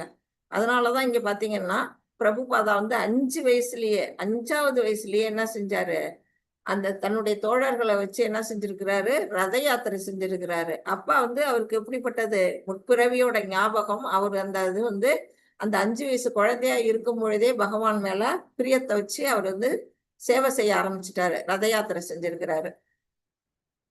பகவானுக்கும் உயிர்வாழிக்கும் உள்ள உறவு எப்படிப்பட்ட உறவு? நாம் பரமபுருஷ பகவானிடம் சேவையின் மூலம் உறவு கொள்ளணும். பகவானுக்கு நாம சேவை செய்யணும். முழுமுதற் கடவுள் தான் யாரு? சுப்ரீம் என்ஜாயர். அவர் ஒருத்தர் தான் அனுபவிக்கக்கூடியவர். நாம எல்லாரும் அவருக்கு எப்படி தொண்டர்கள். வந்து என்ன செய்யறோம், ஸ்ரீ வைஷ்ணவத்துல பார்த்தா அடியேன் அப்படிங்கிறாங்க. நம்ம இதுல என்ன சொல்றாங்க, பிரபுஜிகளா இருந்தா தாசன், மாதாஜிங்களா இருந்தா தாசி அப்படின்னு வந்து ஒரு பட்டம் கொடுக்குறாங்க. நம்மளுடைய இனிஷியேஷன் வாங்கும்போது அதுதான் பட்டம் கொடுப்பாங்க. சிம்ம பலராம தாஸ் அப்படின்னு தாசர் அப்படின்னு. இப்போ மல்லிகா பிரிய தேவதாசி அப்படின்னு தேவிதாசி அப்படின்னு வந்து கொடுக்குறாங்க. எதனால கொடுக்குறாங்க? நம்ம இறைவன் கிருஷ்ணருடைய தாசி, கிருஷ்ணருடைய தாசன், அந்த நிலையில தான் நாம எல்லாரும் அவருக்கு சேவகர்கள். பகவான் ஒருத்தர் தான் அனுபவிப்பவர், என்ஜாயர். நாமெல்லாம் தொண்டர்கள் அப்படிங்கிறத நம்ம புரிஞ்சுக்கணும். கிருஷ்ண அப்படிங்கிற அந்த வார்த்தையை சொல்லும் பொழுதே எல்லாருக்கும் வந்து எப்படி இருக்கும்னா ஒரு இன்பம் கிடைக்கும். அது அந்த வார்த்தையோட அர்த்தமே ஆனந்தம், உன்னதமான ஆனந்தம் அப்படிங்கிறாங்க. பகவான் எல்லா ஆனந்தத்துக்கும் இருப்பிடமானவர். அதுதான் சச்சிதானந்தம். அவர் வந்து தன்னில் தானே இன்பம் அடையவர், ஆத்மாராமா அப்படின்னு சொல்லுவாங்க. அந்த நிலையில இருக்கிறதுனாலதான் அந்த கிருஷ்ண அப்படிங்கிற சொல்லே எப்படின்னா வசீகரமானது, இன்பமயமானது. அந்த பேரை சொல்லும் பொழுதே எல்லாருக்கும் ஒரு உள்ளுக்குள்ள ஒரு உணர்வு வரும். என்ன இன்பம்? இன்பமான ஒரு உணர்வு ஏற்படக்கூடிய அந்த நிலை அப்படின்னு வந்து சொல்லப்பட்டிருக்கு. ஆனந்தத்தை நாடும் ஜீவன்.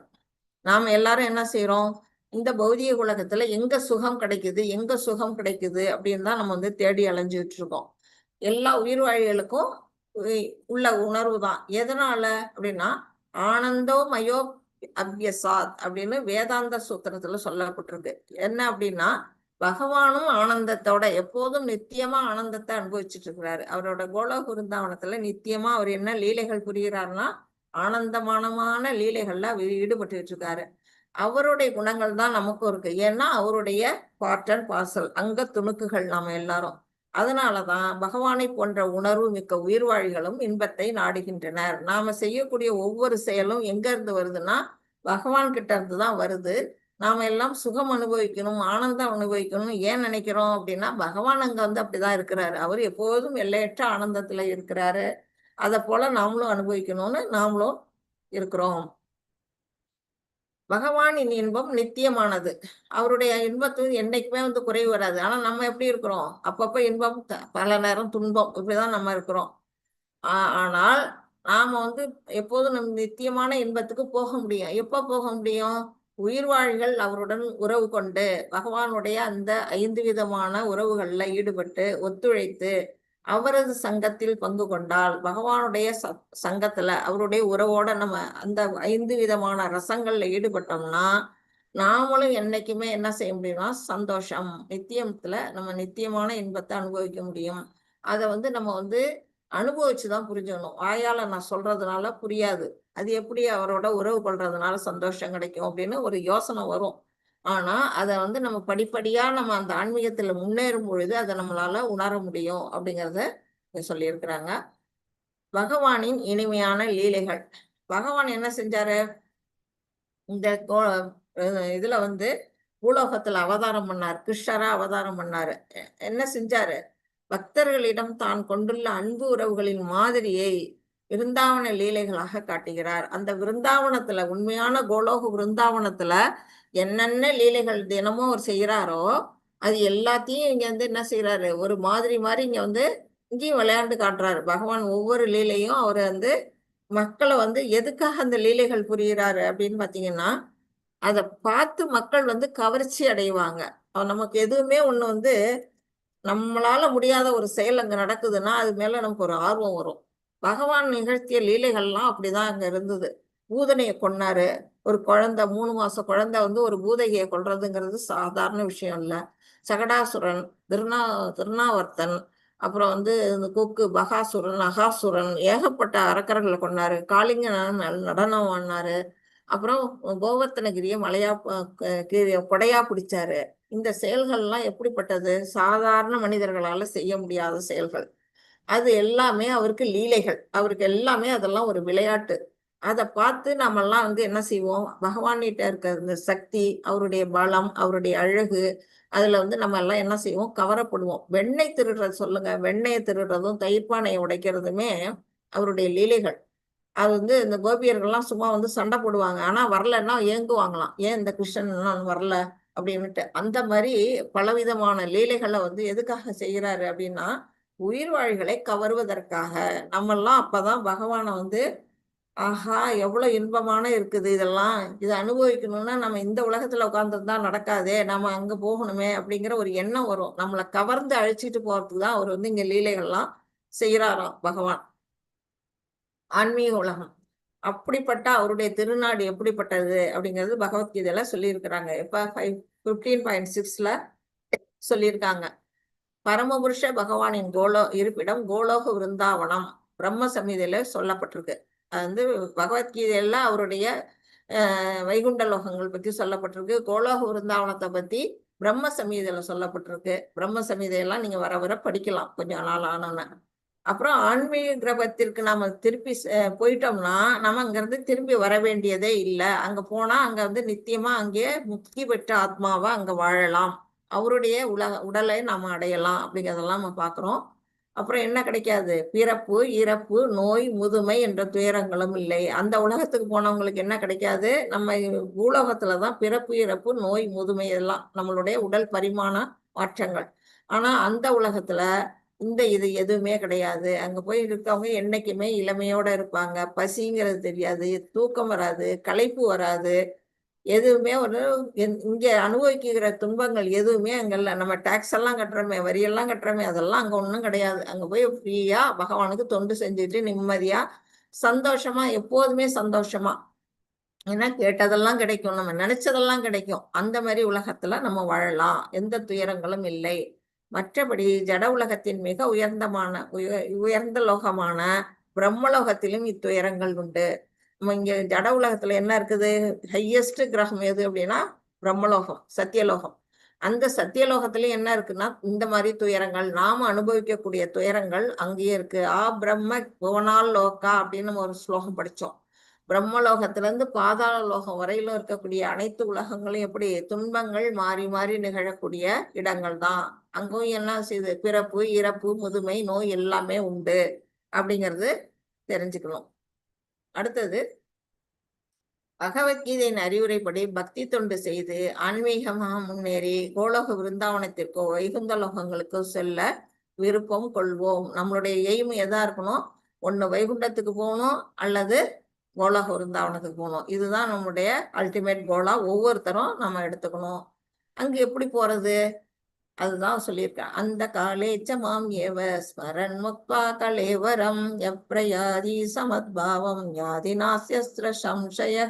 8.5 அக்ஷர பிரம்ம யோகத்துல நம்ம படிச்சிருக்கிறோம். வாழ்வின் முடிவில் பகவானை மட்டும் நினைத்து கொண்டு உடலை விட வேண்டும். அந்த நிலையை நாம எப்ப அடையிறோமோ அப்ப பகவானுடைய உலகத்துக்கு நாம போவோம்.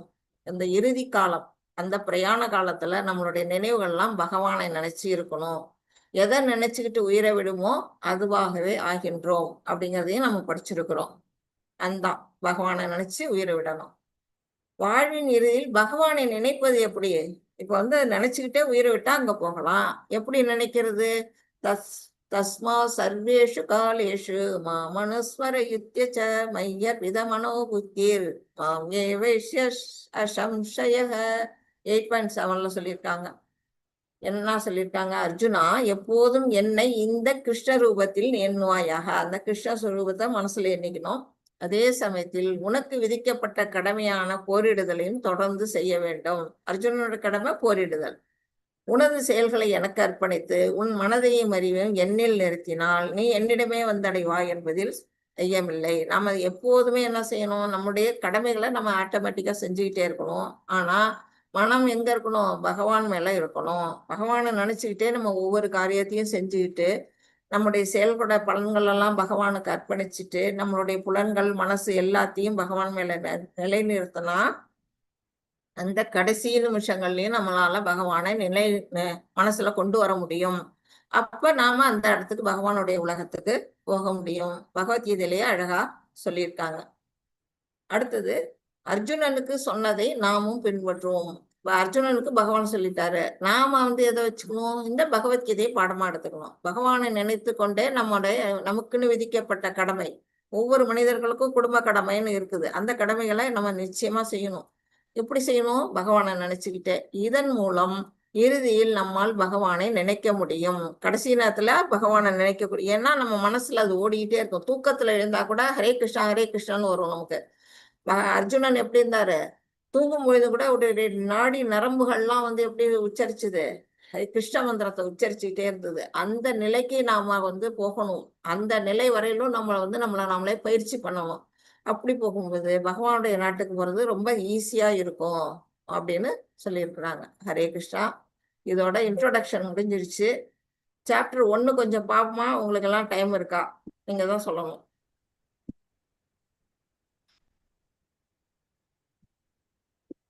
ஹரே கிருஷ்ணா மாதாஜி, பிரபுஜி. மாதாஜி பார்க்கலாம் மாதாஜி. பார்க்கலாமா? கொஞ்சம் பாப்போமா? எவ்வளவு பார்க்கலாம் முடியுதோ அவ்வளவு மாதாஜி. பார்க்கலாம். பார்க்கலாம் மாதாஜி. 4 மணி வரைக்கும் பார்க்கலாம் மாதாஜி. 5 நிமிஷத்துல எல்லாம் பார்க்க முடியாது. நீங்க இன்னும் மாதாஜி மாதாஜி ஃபர்ஸ்ட் சாப்டர் அவரு இவரு திருதராஷ்டிர உபாச்சார அப்படியே கொஞ்சம் ஓவரலா சொல்லிடுங்க மாதாஜி. அவர் என்ன கேட்கிறாரு, அங்க என்ன நடக்குதுன்னு கேட்கிறாரு. அதுக்கப்புறமா இவன் துரியோதனன் அந்த படையை பார்த்துட்டு அவன் என்ன சொல்றான். அதுக்கப்புறமா அர்ஜுனன் என்ன ஃபீல் பண்றான், ஏன் நம்ம வாருக்கு சண்டைக்கு போக கூடாது, அவன் என்னோட ஆசான் இருக்காரு, என்னோட தாத்தா இருக்காரு, என்னோட சொந்தக்காரங்கள்லாம் இருக்காங்க, இவங்களெல்லாம் நான் கொண்டு என்ன செய்ய போறேன், அந்த பாவத்தை நான் எதுக்கு ஏத்துக்கணும் அப்படிங்கிற மாதிரி சொல்றாரு இல்லைங்களா மாதாஜி. அதை மட்டும் நீங்க இப்படி சொல்லிட்டு ஒரு அவுட்லைன் மாதிரி கொடுங்க மாதாஜி. Okay okay okay. இப்போ இதுதான் நம்மளோட இது இன்ட்ரோடக்ஷன் தான். இவ்வளோ நம்ம பார்த்துருக்குறோம். அதுவே கிட்டத்தட்ட 3/4 மணி நேரத்துக்கு மேலே போயிருக்குது. இப்போ நம்ம அடுத்ததா நம்ம L2 மக்களுக்காக அடுத்த இதுக்கு போகிறோம். லெவல் 2க்கு வந்திருக்கிற மக்கள் இது உண்மை உருவில். இது அதில் தான் நம்ம படிக்கிறோம். பகவத்கீதை உண்மை உருவில் நம்ம பார்க்குறோம். பிரபுபாதா பற்றி உங்களுக்கு எல்லாம் விளக்கம் சொல்லணுமா? எல்லாருக்கும் தெரியுமா? அதை கொஞ்சம் நீங்க தான் சொல்லணும். L1லேருந்து வந்திருக்க ஸ்டூடெண்ட் உங்களுக்கு தேவையா? பிரபுபாதா பத்தி தெரியுமா? நான் சொன்னது ஏற்கனவே ஞாபகத்துல இருக்குதா? சொல்லுங்க. மாதாஜி நீங்க திரும்பவும் ரிப்பீட் பண்ணுங்க மாதாஜி. ஏன்னா குருமார்கள் பத்தி நம்ம ஆரம்பிக்கும் போது நல்ல ஒரு வைபோட போகும் மாதாஜி. Okay okay. இப்போ இவங்க தான் நம்மளுடைய பிரபுபாதாங்கிறவங்க, ஸ்ரீல பிரபுபாதா. அவங்க இஸ்கான் நிறுவனத்தை நிறுவனவர்கள். ஃபவுண்டர் ஆச்சாரியா யாருன்னா நம்ம ஏசி அருள் தெய்வீக அருள் ஏசி பக்தி வேதாந்த சுவாமி பிரபுபாதா. அவங்களுடைய போதனைகள் அடிப்படையில தான், அவங்க சொன்னபடிதான் நாம என்ன படிக்கிறோம் அப்படின்னா, நம்ம இந்த பகவத்கீதையை நம்ம படிக்க வந்திருக்கிறோம். அவரு எப்படிப்பட்ட நிலையில இருந்தாருன்னா, இந்த பாருங்க எவ்வளவு ஆனந்தமா ரத யாத்திரை செய்யறாரு. எங்க செய்யறாரு? அமெரிக்காவில் நடத்துறாரு. அந்த ரத யாத்திரை காட்சி தான் இங்க காட்டப்பட்டிருக்கு. எப்ப போனாரு, என்ன வந்தாரு அப்படின்னு பாத்தீங்கன்னா, இங்க பாருங்க, இவர் அவங்க அப்பா அம்மாவுக்கு ஒரு குழந்தையா இவர் இவருக்கு முன்னாடி இருக்காங்க குழந்தைங்க. ஆனா இவரு தான் அவருக்கு என்ன அபைச்சரன் அப்படிங்கிற பேரு அவங்களுக்கு சுட்டுறாங்க அவருக்கு. அவங்க என்ன செய்யணும், அவங்க பரம்பரையே எப்படிப்பட்டதுன்னா தெய்வீக பரம்பரை. அவங்க அப்பா அம்மா 2 பேருமே. அவர் ரத யாத்திரை 5 வயசுல தன்னுடைய தோழர்களுடன் நிறுத்துறாரு. அதுக்கு பிறகு அவருடைய 1900 எத்தனை வருஷம் மறந்துட்டேன் டக்குன்னு, அதை எடுத்து வச்சுக்கலாம் நானு. பிறகு ஒரு தரம் சொல்றேன். தன்னுடைய குருவை சந்திக்கிறாரு. இவர் ஸ்ரீல பக்தி சித்தாந்த சரஸ்வதி கோஸ்வாமிகள். அந்த குருவை அவர் சந்திச்சதுக்கு அப்புறம் இதுல கூட கொடுத்துருக்கோம். இதுல இருக்கு. 1933 அவர் தீட்சை எடுத்துக்கிறாரு குரு கிட்ட. அதுக்கு முன்னாடியே அவர் சந்திக்கிறாரு. சந்திச்சதுக்கு அப்புறம் 33வது வருஷம் 1933 தான் அவருக்கு தீட்சை கிடைக்குது அவர்கிட்ட இருந்து. அதுக்கு பிறகு இது என்ன செய்யணும்னா, இவங்க அப்பா பேர் வந்து கௌர் மோகன் டே, அம்மா பேர் வந்து ரஜினி தே. அதை நான் உங்களுக்கு சொல்லல. அவர் பேரு அபய்சரண். இப்போ வந்து ரத யாத்திரை பண்றாரு. அதுக்கு பிறகு வந்து குருவை சந்திக்கிறாரு. 33ல வந்து அவருக்கு தீட்சை கிடைக்குது. அப்புறம் அவர் திருமணமும் பண்ணிக்கிறாரு, குழந்தைங்களும் பிறக்கிறாங்க. ஆனாலும் அவர் எப்போதும் இந்த எதுல நாட்டமா இருக்கிறாருன்னா கிருஷ்ண பக்தியில நாட்டமா இருக்கிறாரு. 1959ல சந்நியாசத்தை எடுத்துக்கிறாரு. அதுக்கு பிறகு விருந்தாவனத்துல இருக்கக்கூடிய ராதா தாமோதர கோயிலுக்கு வந்து வந்துடுறாரு. அந்த கோயில்ல வந்து அவர் வந்து பல சேவைகளை அவர் செஞ்சிட்டு இருக்கிறாரு. இன்னும் வந்து என்ன சொல்லலாம், பல தேசிய தலைவர்கள், அது வந்து பல தேசிய தலைவர்களோடலாம் அவர் மீட்டிங் பண்றாரு. நம்ம இதுல லால் பகதூர் சாஸ்திரி எல்லாம் அவர் வந்து சந்திச்சிருக்கிறாரு. எல்லார்ட்டையும் என்ன பேசுவாருன்னா கிருஷ்ண பக்தி இயக்கத்தை மட்டுமே தான் பேசுவாரு. அது மாதிரி மேல்நாடுகள்லயும் போய் அவர் என்ன செய்யறாருன்னா கிருஷ்ண பக்தி இயக்கத்தை பரப்புறாரு. அங்க போய் என்ன செய்யறாரு, புக்ஸ் எல்லாம் வந்து பிரிண்ட் பண்றாரு. பேக் டு காட் ஹெட் அப்படிங்கிற புஸ்தகம்லாம் இது பண்ணுவாரு. அதுக்கப்புறம் என்ன செய்யறாரு, தன்னுடைய குருவோட கட்டளைக்கு நாங்க தான் அவர் போறாரு. அவருடைய 69வது வயசுல அவர் அங்க போறாரு. எப்படி போறாரு அப்படின்னா, ஒரு சரக்கு கப்பல். அந்த கப்பல்ல போகும்பொழுது அவருக்கு வந்து வாந்தி பேதி, அப்புறம் வந்து என்ன நடக்குது, ஹார்ட் அட்டாக் 2 தடவை வருது. அதெல்லாம் சமாளிச்சு பகவானே கதி அப்படின்னு நிலையில அவர் போறாரு. அதுவும் வந்து நமக்கு வந்து இதுல காட்டியிருக்கிறாங்க. இது பாத்தீங்கன்னா இதான் அந்த கப்பல், சரக்கு கப்பல். ஜலதூதா அப்படின்னு அந்த கப்பல் நேமு. அது சுமதி மொரார்ஜி தேசாய்ங்கிறவங்க தான் அந்த கப்பலுடைய ஓனர். அவருக்கு வந்து 2 மாரடைப்பு, 2 ஹார்ட் அட்டாக் வருது. ஆனாலையும் என்ன செய்யறாரு, அந்த நிலையிலும் பகவானை நம்பி அவர் இருக்கிறாரு. 69 வயசு. தானே சமைச்சு சாமிக்கு படைச்சு சாப்பிட்டு மற்றவங்களுக்கும் அந்த பிரசாதத்தை கொடுக்குறாரு. அதுக்கு பிறகு அவர் எங்க போறாருன்னா, அங்க நியூயார்க்ல போய் இறங்கி ஒரு பார்க்ல ஃபர்ஸ்ட் உட்கார்ந்து கிருஷ்ணநாமம், ஹரே கிருஷ்ணா மகாமந்திரத்தை உச்சரிக்கிறார். அந்த ஒரு போன அன்னைக்கு அவர் மட்டும்தான் இருந்தாரு. அப்புறமா வந்து என்னன்னா 2 பேரு 4 பேரு 10 பேருன்னுட்டு அங்க வந்து கூட்டம் பாத்தீங்கன்னா, இப்ப பாருங்க எவ்வளவு கூட்டம். அவ்வளவு கூட்டமும் கொஞ்சம் கொஞ்சமா அவருடைய அந்த ஹரே கிருஷ்ணா மகா நாம ஜபத்துல வந்து ஈடுபாடு வச்சு மக்கள்லாம் வந்து குழுமி அவருக்கு ஏகப்பட்ட சீடர்கள். அவர் போய் இறங்குனது எப்போன்னா 1965ல அவர் போனாரு. 66வது வருஷத்திலேயே அவர் என்ன செஞ்சாருன்னா, அங்க மிகப்பெரிய ரத யாத்திரையை அவர் வந்து செஞ்சாரு. அந்த ஃபர்ஸ்ட் படம் பார்த்தோம் இல்லையா, அந்த இது வந்து ஒரே வருஷத்துல அங்க போய் என்ன பண்ண இருக்காரு, ரத யாத்திரையை உண்மையாலே செஞ்சிருக்காரு. 5 வயசுல செஞ்சத தன்னுடைய 65 வயசு 69 70 வயசுல திரும்பவும் அவர் வந்து பெரிய அளவுல வந்து நடத்தி காட்டினாரு. அப்புறம் சான் பிரான்சிஸ்கோ, அங்க போய் என்ன பண்ணிருக்காருன்னா, நிறைய ஹிப்பீஸ், அங்கெல்லாம் இருக்கிறவங்க எல்லாம் எப்படின்னா ஹிப்பீஸா இருப்பாங்க. முடிய வளர்த்துக்கிட்டு சிகரெட் குடிச்சிட்டு தண்ணி அடிச்சுக்கிட்டு, அந்த கலாச்சாரமே வேறப்பட்ட கலாச்சாரம். சான் பிரான்சிஸ்கோ எப்படிப்பட்ட ஊருன்னு உங்களுக்கு எல்லாம் தெரிஞ்சிருக்கும். அந்த ஊர்ல போய் கிருஷ்ண பக்தி இயக்கத்தை பரப்பி எல்லா மக்களையும் என்ன செஞ்சிருக்கிறாரு, தன்னுடைய சீடர்களா அவர் வந்து உருவாக்கினாரு. அதே மாதிரி யூகேல வந்து ஜார்ஜ் ஹாரிசன் அப்படிங்கிறவரை வந்து என்ன பண்ணியிருக்கிறாருன்னா கிருஷ்ண பக்தி இயக்கத்துல வந்து கொண்டு வந்திருக்கிறாரு. அப்படியே அதுக்கப்புறம் என்ன செஞ்சிருக்கிறாரு, தாம்சன் ஸ்கொயர் பூங்கா, அந்த பூங்கால போய் காலையில் மதியம் 2 மணிலேருந்து சாயந்தரம் 5 மணி வரையிலும் என்ன செய்வாரான்னா உட்காந்துட்டு இந்த கர்த்தால் இருக்கு இல்லையா, ஜிஞ்சா வாசிப்போம் கர்த்தால், அதை வச்சுக்கிட்டு கிருஷ்ண பஜனையை வந்து ஹரே கிருஷ்ணா பஜனை செஞ்சுக்கிட்டே இருப்பாராம். மாஸ்கோவில் போய் செஞ்சிருக்கிறாரு. இப்படி அவர் வந்து கண்டினியூஸா வந்து ஒவ்வொரு இடமா வந்து செஞ்சுக்கிட்டே இருந்திருக்கிறாரு. இப்ப பேக் டு காட் ஹெட் அப்படிங்கிற ஒரு பத்திரிகையை வந்து அவர் வெளியிட்டாரு. அது வந்து எல்லா மக்களையும் கவர்ந்திருக்கு. 70-80 புத்தகங்களுக்கு மேல அவர் வந்து இந்த மாதிரி உரைகள்லாம் எழுதியிருக்கிறாரு. பாருங்க, இதெல்லாம் வெளிநாட்டுல இருக்கக்கூடிய அங்கெல்லாம் குளிர் பிரதேசத்துல அவர் வந்து எப்படி உடை அணிஞ்சுக்கிட்டு எப்படி வந்து பக்தர்களை உருவாக்கி இருக்கிறாரு அப்படிங்கிறத இங்க போட்டோ மூலமா நம்ம தெரிஞ்சுக்கிறோம். இப்படி நம்முடைய பிரபுபாதா என்ன செஞ்சாங்கன்னா 1965ல அங்க போனாங்க. 77ல இந்த உலகத்தை விட்டு மறைஞ்சாங்க. அப்ப அந்த 12-13 வருஷங்கள்ல அவர் என்ன செஞ்சாரு, உலகம் முழுமைக்கும் எந்த 25 நாடுகளுக்கு சென்று ஹரே கிருஷ்ணா மகாமந்திரத்தை பரப்பி இருக்கிறாரு. எத்தனை வயசுக்கு மேல, 69 வயசுக்கு மேல. நாமெல்லாம் 69 வயசு ஆனா என்ன செய்வோம், இடத்த விட்டு ஏந்திரிக்க விட மாட்டோம். அவர் வந்து உலகம் முழுக்க சுற்றி வந்திருக்கிறாரு. எந்தெந்த ஊருக்கு அப்படின்னு இங்க கொடுத்திருக்கிறாங்க. இந்தியாவுக்கு வந்து 16 தடவை, பிரான்ஸ் 6 முறை, ஜெர்மனி 3 தரம், பிஜி 2, ஸ்வீடன் 1, பிலிப்பைன்ஸ், சுவிட்சர்லாந்து, அப்புறம் யுனைடெட் கிங்டம் 13 தரம் போயிருக்கிறாரு. கனடா 4 தரம், கென்யா 3 தரம், ஈரான் 2 தரம், வெனிசுவேலா, அங்க மலேசியா, யுஎஸ்ஏ வந்து ஹவாய் உட்பட 9 முறை, ஜப்பானுக்கு 4 தரம், நியூசிலாந்து 3 தரம், மொரீஷியஸ் அது 2 தரம், சவுத் ஆப்பிரிக்கா, நெதர்லாந்து, அப்புறம் இந்தோனேஷியா, ஆஸ்திரேலியால 6 தரம் போயிருக்கிறாரு. ஹாங்காங் 3 தரம், மெக்சிகோ 2 தரம், இத்தாலி, யுஎஸ்எஸ்ஆர். இப்படி இவ்வளோ நாடுகளை ஒரு 12 வருஷங்கள்ல சுத்தி வந்து கிருஷ்ண பக்தியை பரப்பி இருக்கிறாருன்னா அவர் எந்த அளவுக்கு பகவான் மேல பக்தி கொண்டவரா இருந்தா அதை செஞ்சிருக்க முடியும்.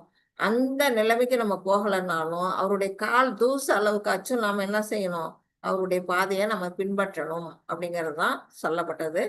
இது ஏற்கனவே வந்து நம்ம பார்த்துட்டோம். மங்களாச்சரண் இது வந்து நம்முடைய இஸ்கான் இருக்க அந்த இடம் இப்ப இருக்கிறது வந்து இது பழைய அட்ரஸ் கொடுத்துருக்காங்க. குழாய் அப்படிங்கிற இடத்துல தான் இப்ப இருக்குது. நம்முடைய நிறுவனர் இப்ப நம்ம மேங்களூர் இஸ்கான் வழியா தான் நம்ம இதெல்லாம் படிச்சுட்டு இருக்கிறோம். அதோட தலைவர் பிரசிடென்ட் யாரா இருக்கிறாங்கன்னா ஹெச்சி நாமநிஷ்ட தாஸ் பிரபுஜி. அவங்க தான் வந்து இந்த கோயில் நிர்வாகத்தை எடுத்து நடத்திட்டு இருக்காங்க. அவங்க ஒன்றும் சாதாரண படிப்பு இல்லை. ஐஐடி கான்பூர்ல பிடெக் முடிச்சவங்க. பிடெக் முடிச்சுட்டு ஒரு இன்ஜினியரா போயினா அவங்க அப்பா அம்மாவுக்கு நிறைய சம்பாதிச்சு பெரிய அளவுல அவங்க வாழலாம். ஆனா அவர் என்ன செஞ்சாரு, பகவான் மேல பக்தி கொண்டு பிரம்மச்சரியத்தை ஏத்துக்கிட்டு கோயில்ல வந்து கிருஷ்ணருக்கு தொண்டாற்றிட்டு இருக்கிறாரு. அவருடைய அந்த இன்ஜினியரிங் மூளையெல்லாம் இங்க வந்து பகவானுக்காக பயன்படுத்திட்டு இருக்கிறாரு. அந்த நிலையில இருக்கக்கூடியவருக்கு நம்ம எல்லாருமே வந்து கடமைப்பட்டிருக்கோம். நம்ம எல்லாம் இந்த கீதைங்கிற அந்த ஒரு பிளாட்ஃபார்ம் படிக்கிறதுக்கான ஒரு பிளாட்ஃபார்ம் வந்து நமக்கு அமைச்சு கொடுத்துருக்கிறாருன்னா அவர் நாமநிஷ்டா பிரபுஜி தான். அவருக்கு நம்ம வந்து நன்றி கடனை நம்ம எப்போதுமே தெரிவிக்கணும். அடுத்தது பகவத்கீதை. இது வந்து என்ன சொல்லியிருக்கிறாங்க, எல்லா பிரச்சனைகளும் தீர்க்கக்கூடியது. மகாத்மா காந்தி ஆலய இது வந்து ஒரு ஆன்மீக அகராதி அப்படின்னு சொல்லப்பட்டது. எல்லா தலைவர்களுக்கும் உத்வேகம் அளிக்கக்கூடிய, இது உலகத் தலைவர்களுக்கெல்லாம் உத்வேகம் அளிக்கக்கூடிய புஸ்தகம் அப்படின்னு படித்தோம். மகாத்மா காந்தியும் அது சொல்றாங்க, எப்போ வந்து இதை படிக்கிறவங்க எல்லாருக்கும் ஒரு சந்தோஷம், புதிய அர்த்தங்கள் கிடைக்குது அப்படின்னு.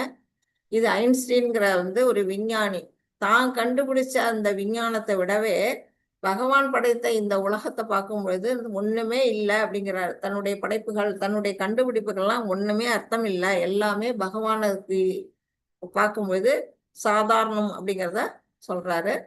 இது வந்து நம்முடைய எப்படி வந்து நம்ம வந்து ஆன்மீக குரு வழியா நம்ம அந்த கல்வியை கற்கணும் அப்படிங்கிறதுக்கு நம்மளுடைய அந்த இது நம்மளுடைய சார்ஜரை வச்சு சொல்லியிருக்காங்க. சார்ஜர் நடுவுல கட் ஆயிட்டா என்ன ஆகாது, இங்க நம்மளுடைய மொபைல் போன் வந்து சார்ஜ் ஏறாது.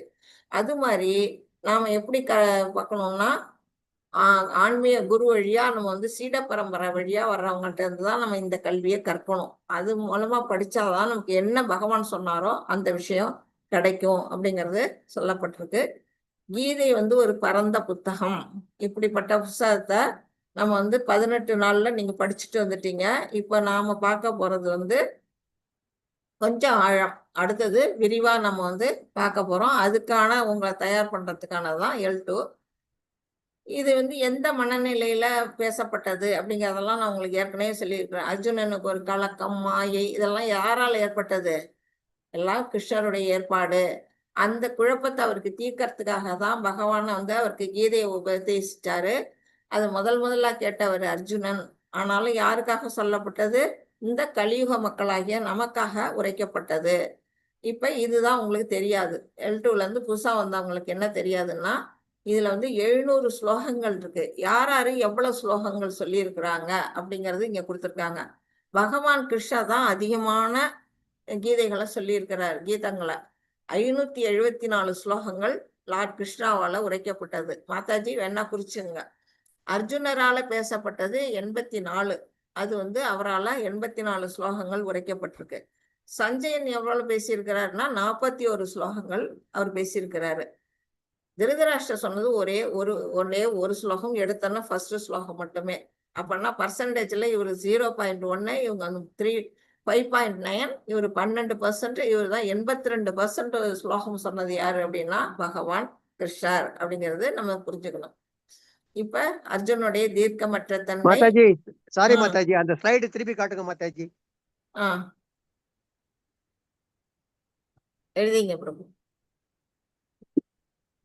யூடியூப்லயும் இருக்கும் பிரபு. யூடியூப் போயிட்டு கேட்டீங்கன்னாலும் தெரியும்.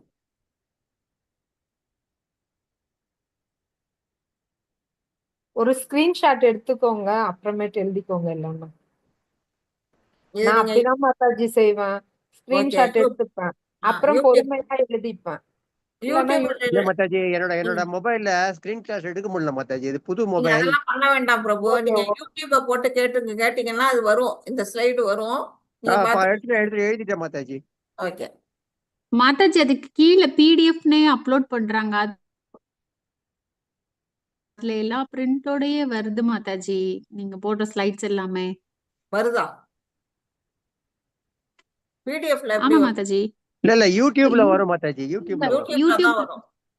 அதுக்கு கீழே 2 இது குடுக்குறாங்க. ஸ்லோகம்னு ஒரு பேஜ் ஒண்ணு குடுக்குறாங்க. அதுக்கு முன்னாடி ஒரு பேஜ் குடுக்குறாங்க மாதாஜி. அதுல எல்லா டீடைல்ஸும் வருது. டீடைல்ஸ் இருக்கும் மாதாஜி, நாட் இந்த பிபிடி இருக்காது. இந்த பிபிடி வருது, நான் காட்டுற படம் எல்லாம் வருதா? வராது, போன கிளாஸஸ்ல வரவே வராது. லெவல் 1ல வருது மாதாஜி, 2ல எல்லாம் வர்றது இல்ல மாதாஜி. நான் கூட பார்த்திருக்கேன். நம்ம யூடியூப் போனாதான் இதெல்லாம் கிடைக்கும் நமக்கு. யூடியூப்ல மட்டும்தான் வரும், பிடிஎஃப்ல வராது. நீங்க ஆமா சொல்றது மாதாஜி, வராது. வராது. நானும் சரி, வராது. யூடியூப்ல வருது. யூடியூப்ல வரும். இப்ப வந்து அர்ஜுனனின் தீர்க்கமற்ற தன்மை. கிருஷ்ணர் வந்து என்ன செய்யறாரு, 2 படைகளுக்கு நடுவுல தேர கொண்டு நிறுத்துறாரு. அர்ஜுனன் வந்து போராடுறதுக்கு சிரமப்படுறாரு. ஏன் சிரமப்படுறாரு? தன்னுடைய உறவினர்களை பார்க்கறதுனால. அப்ப அவர் என்ன செய்யறாரு, பகவான்கிட்ட சரணடைகிறாரு. அந்த நிலையில தான் இந்த பகவத்கீதை உருவானது அப்படிங்கிறது சொல்லப்பட்டிருக்கு. இப்ப அர்ஜுனனுடைய கவலை, அர்ஜுன விஷாத யோகம் சாப்டர் 1. இப்ப 4:30 வரையிலும் எடுத்து கடற்கடன்னு எவ்வளவு கொண்டு போக முடியுமோ கொண்டு போயிடலாமா? 4:30 வரையிலும் உட்காருவீங்களா? ஓகே மாதாஜி. ஓகே. வந்து ஃபர்ஸ்ட் சாப்டர் நம்ம பார்க்குறோம். இதுல வந்து என்ன சொல்லியிருக்கிறாங்க அப்படின்னு பார்த்தீங்கன்னா, இதுவும் ஒரு மேலோட்டமா ஒரு கண்ணோட்டமா இங்க வந்து சொல்லியிருக்கிறாங்க.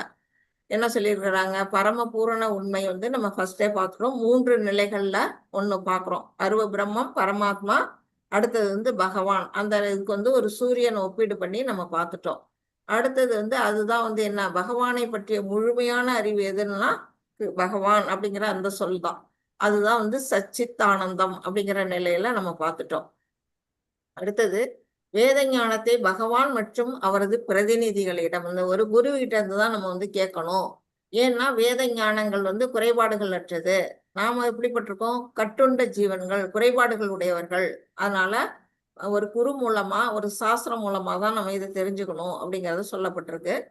அடுத்தது வந்து இதுல என்ன சொல்லியிருக்காங்க, அர்ஜுனன் வந்து பகவான்கிட்ட எப்படி சரணடைகிறாரு, பகவான் எப்படி அருள் புரிகிறாரு, அதுபடி என்னென்ன அவருக்கு வந்து உபதேசம் செய்கிறாரோ அதுபடி அவர் வந்து கடைசியா என்ன சொல்றாரு, அர்ஜுனன் வந்து நான் இங்க சொன்னபடியே செய்யறேன் அப்படின்னு போருக்கு ரெடி ஆகுறது. அதெல்லாம் வந்து நம்ம பகவத்கீதை கடைசி சாப்டர்ல பார்ப்போம்.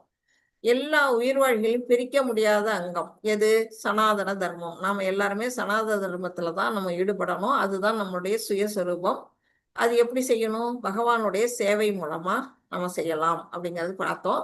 அடுத்தது வந்து பகவானுடைய உன்னத இருப்பிடம் பத்தி நம்ம படிச்சோம். இது வைகுண்ட லோகங்கள், கோலோக இருப்பிடம். ஒண்ணு வந்து வைகுண்டம், ஒண்ணு வந்து கோலோக இருப்பிடம். அது எப்படிப்பட்டது, ஆனந்தத்தின் இருப்பிடம். ஜீவன்களும் அங்க போனா என்ன அடையலாம், ஆனந்தத்தை அடையலாம். அங்க எப்படி போறது அப்படிங்கறதெல்லாமும் நம்ம வந்து பார்த்துட்டோம். இது வந்து ஒரே காட்சிக்கு வெவ்வேறு எதிர்வினைகள். இதுவும் நம்ம வந்து லெவல் 1ல நம்ம டீப்பாவே பார்த்தோம். இது வந்து பாத்தீங்கன்னா திருதராஷ்டிரர் என்ன நினைக்கிறாரு, தன்னுடைய மகன் மேல இருக்கிற பாசத்தினால தான் தான் வெற்றி கொள்ளணும், நம்ம பையன் தான் வெற்றி அடையணும் அப்படிங்கிற மனோபாவத்துல இருக்கிறாரு. துரியோதனன் எப்படி இருக்கிறான், வந்து குரு கிட்டயே போய் ஆணவத்தை வெளிப்படுத்துறான். அவன்கிட்ட படைபலம் அதிகமா இருக்கு. இங்க கௌரவர்கள் பக்கம் 11 அக்ஷோணி சேனைகள் இருக்கு, பாண்டவர்களுக்கும் 7 அக்ஷோணி சேனைகள் தான் இருக்கு. படைபலம் பார்த்தா கம்மியா இருக்குது. அந்த நிலையில மேலும் வந்து பல வீரர்கள், ஏன்னா துரோணாச்சாரியர் வெல்ல முடியாதவர், பீஷ்மாச்சாரியாரை யாரும் வெல்ல முடியாது, கர்ணன் மிகப்பெரிய வில்லாளி, இவங்கெல்லாம் இருக்கிறதுனால ஒரு இது அவனுக்கு வந்து என்னது, ஆணவம். அந்த ஆணவ நிலையில அவர் ராஜ்யத்து மேல பற்று கொண்டு இருக்கிறான்.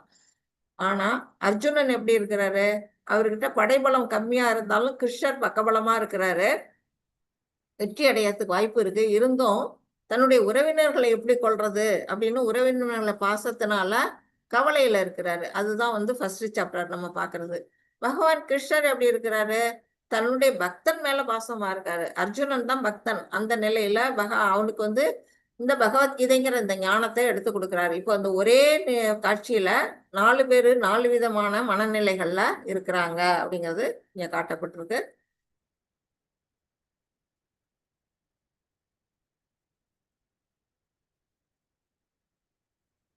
இதுல வந்து ஸ்ரீமத் பாகவதத்துல வந்து ஒரு ஸ்லோகம் இங்க கொடுத்திருக்கிறாங்க. என்ன அப்படின்னா, நம்ம 9 விதமான பக்தி தொண்டு அதை எப்படி வந்து பகவானுக்கு செய்யலாம் அப்படின்னு வந்து சொல்லியிருக்கிறாங்க. யார் சொன்னது அப்படின்னா, நம்மளுடைய பிரகலாத் மகாராஜ் வழியா பாடப்பட்ட அந்த பாடல். என்ன அப்படின்னா, ஸ்ரவணம் அப்படின்னா கேட்கது, காதால கேட்பது, பகவானை பற்றிய விஷயங்களை ஸ்ரவணம் பண்றது. அடுத்தது கீர்த்தனம், அவருடைய பாடல்களை பாடுறது. ஸ்மரணம், பகவானை பத்தியே நினைச்சுக்கிட்டு நம்ம அவரையே ஸ்மரணம் பண்ணிக்கிட்டு இருக்கிறது. அடுத்தது சேவனம், அவருடைய விக்கிரகங்களுக்கு நம்ம வந்து சேவை செய்யறது. அடுத்தது வந்து அர்ச்சனம், அவருக்கு என்ன பண்ணணும், அர்ச்சனை பண்றது, பூஜை வழிபாடெல்லாம் பண்றது. அடுத்தது வந்தனம், அவரை வணங்குதல். அடுத்தது தாசியம், அவருக்கு அடிமை போல தொண்டு செய்தல். அடுத்தது சக்கியம், தோழமையோட அவரோட உறவு கொள்ளுதல். அடுத்தது ஆத்ம நிவேதனம், சகலத்தையும் அவர் பாதத்துல ஒப்படைக்கிறது. இப்படி 9 விதமான முறைகள்ல எளிமையா சிரவணத்துல இருந்து ஆரம்பிச்சு ஆத்ம நிவேதனம் வரையிலும் வரக்கூடிய இதை வந்து பக்தி தொண்டை நம்ம செய்யணும். எதுக்காக? நம்மளுடைய சிந்தனைகளை பகவான் பக்கம் திருப்பறதுக்கான இது ஒரு வழி. இதை நாம செஞ்சோம்னா நாம வந்து என்ன செய்வோம், இந்த உடலை விட்டுட்டு பகவானுடைய அந்த உலகத்துக்கு போகும்போது இறைவன்கிட்ட நம்ம அந்த உறவு நிலைகளை நம்ம வந்து புதுப்பிச்சுக்க முடியும். அந்த ஆன்மீக உடல் கிடைக்கிறதுக்கான ஒரு வழிமுறையா இது அமையுது அப்படிங்கிறத நமக்கு இதுல சொல்லியிருக்கிறாங்க. இது ஃபர்ஸ்ட் சாப்டரோட சுருக்கம். பகவத்கீதை உரைக்கப்பட்ட சூழ்நிலை எப்படி இருக்கு 1.1ல இருந்து 11 வரையில சொல்லியிருக்கிறாங்க. அப்புறம் மங்களங்கள் பொருந்திய கிருஷ்ணரை பற்றிய விஷயங்கள் 12ல இருந்து 20 வரையிலும் சொல்லப்பட்டிருக்கு.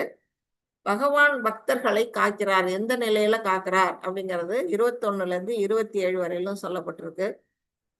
வாழ்வின் துன்பங்கள், என்னென்ன விதமான துன்பங்களை அனுபவிக்கிறோங்கிறது 28ல இருந்து 46 வரையிலும் சொல்லப்பட்டிருக்கு. இது உரைக்கப்பட்ட சூழ்நிலை. எந்த சூழ்நிலை உரைக்கப்பட்டது? அது வந்து 1ல இருந்து 11 வரையிலும் சொல்லப்பட்டிருக்கு. இது ஒருதான் திருதராஷ்டிரர், இவர் சஞ்சயன். இவர் வந்து என்ன செய்யறாரு, குருஷேத்திர போர்க்களம் எங்கேயோ நடக்கிற அந்த போரை தன்னுடைய மனக்கண்ணால அவர் பாக்குறாரு. பார்த்து அதை அப்படியே இங்க வந்து இவருக்கு டெலிகாஸ்ட் பண்றாரு. அப்படியே வந்து நேர்முக காட்சி மாதிரி அவர் பார்த்து சொல்றாரு. மாதாஜி யார் படிக்கிறீங்க ஸ்லோகம்? திருதராஷ்டிர வாச்சா படிக்கிறேன் மாதாஜி. புக்ல படிக்கிறேன். படிங்க.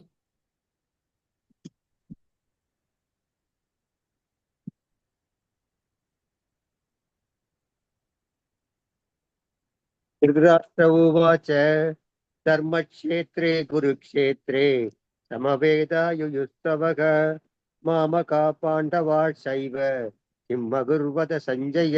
ஹரே கிருஷ்ணா மாதாஜி. ஹரே கிருஷ்ணா பிரபு. திருதராஷ்டிர சொல்றாரு, புண்ணிய யாத்திரை தலமான இந்த குருஷேத்திரத்தில் போர் புரிய விருப்பம் கொண்டு ஒன்று கூடிய என் மகன்களும் பாண்டுவின் புதல்வர்களும் என்ன செய்கின்றனர் சஞ்சயனே அப்படின்னு கேட்கிறாரு. இது வந்து கேள்வியே வந்து நமக்கு புரிய வருது, அவருடைய மனநிலை எப்படிப்பட்டதுன்னு. போர் செய்யறதுக்காக கூடியிருக்கிறாங்க கௌரவர்களும் பாண்டவர்களும்.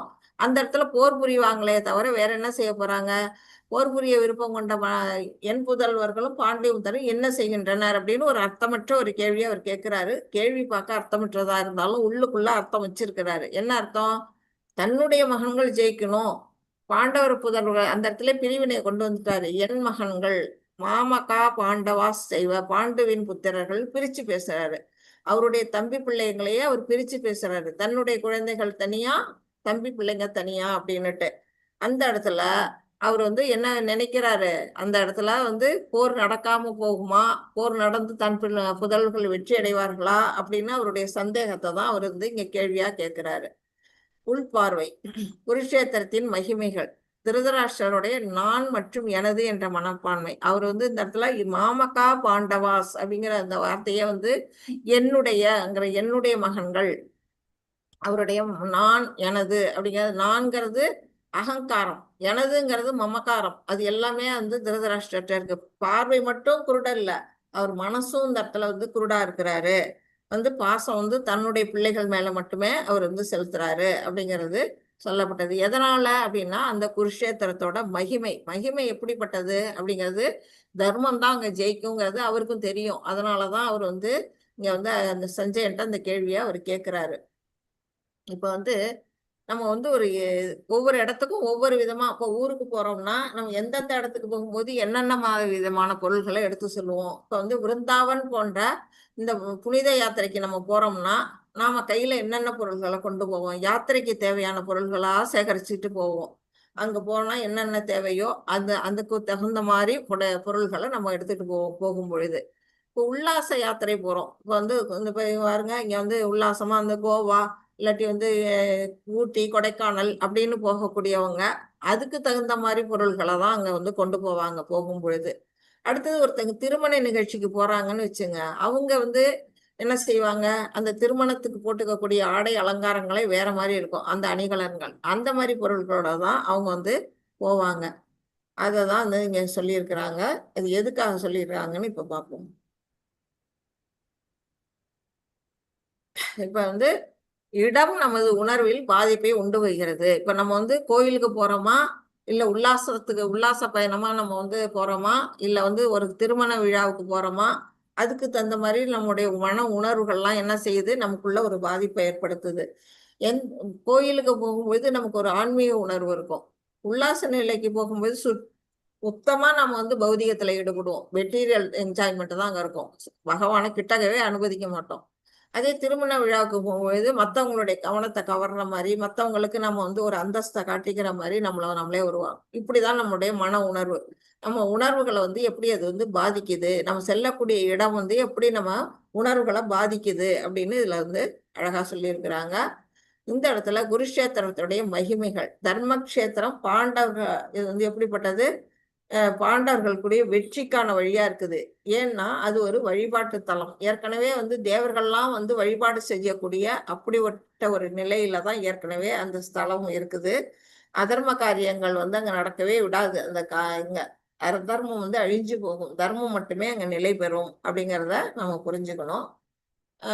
தலைவர்களுடைய குணங்கள், ஒரு ஆன்மீக குரு இருக்கிறான்னா அவர்கள்ட்ட என்னென்ன விதமான குணங்கள் இருக்கணும் அப்படின்னு பாத்தீங்கன்னா இங்க கொடுத்துருக்குறாங்க. நேர்மையா இருக்கணும், ஒரு அதிகாரத்தை பகிர்ந்தளித்தல். அதிகாரம் வந்து என்ன செய்யுது, நான் தான் தலைவன் எனக்கு தான் அதிகாரம்னு இருக்கக்கூடாது. தனக்கு கீழே இருக்க சீடர்களுக்குமே அவர் வந்து பகிர்ந்து கொடுக்கக்கூடிய நிலையில, சமமா பாவிக்கக்கூடிய நிலையில அவர் இருக்கணும். அடுத்தது பொறுப்பு.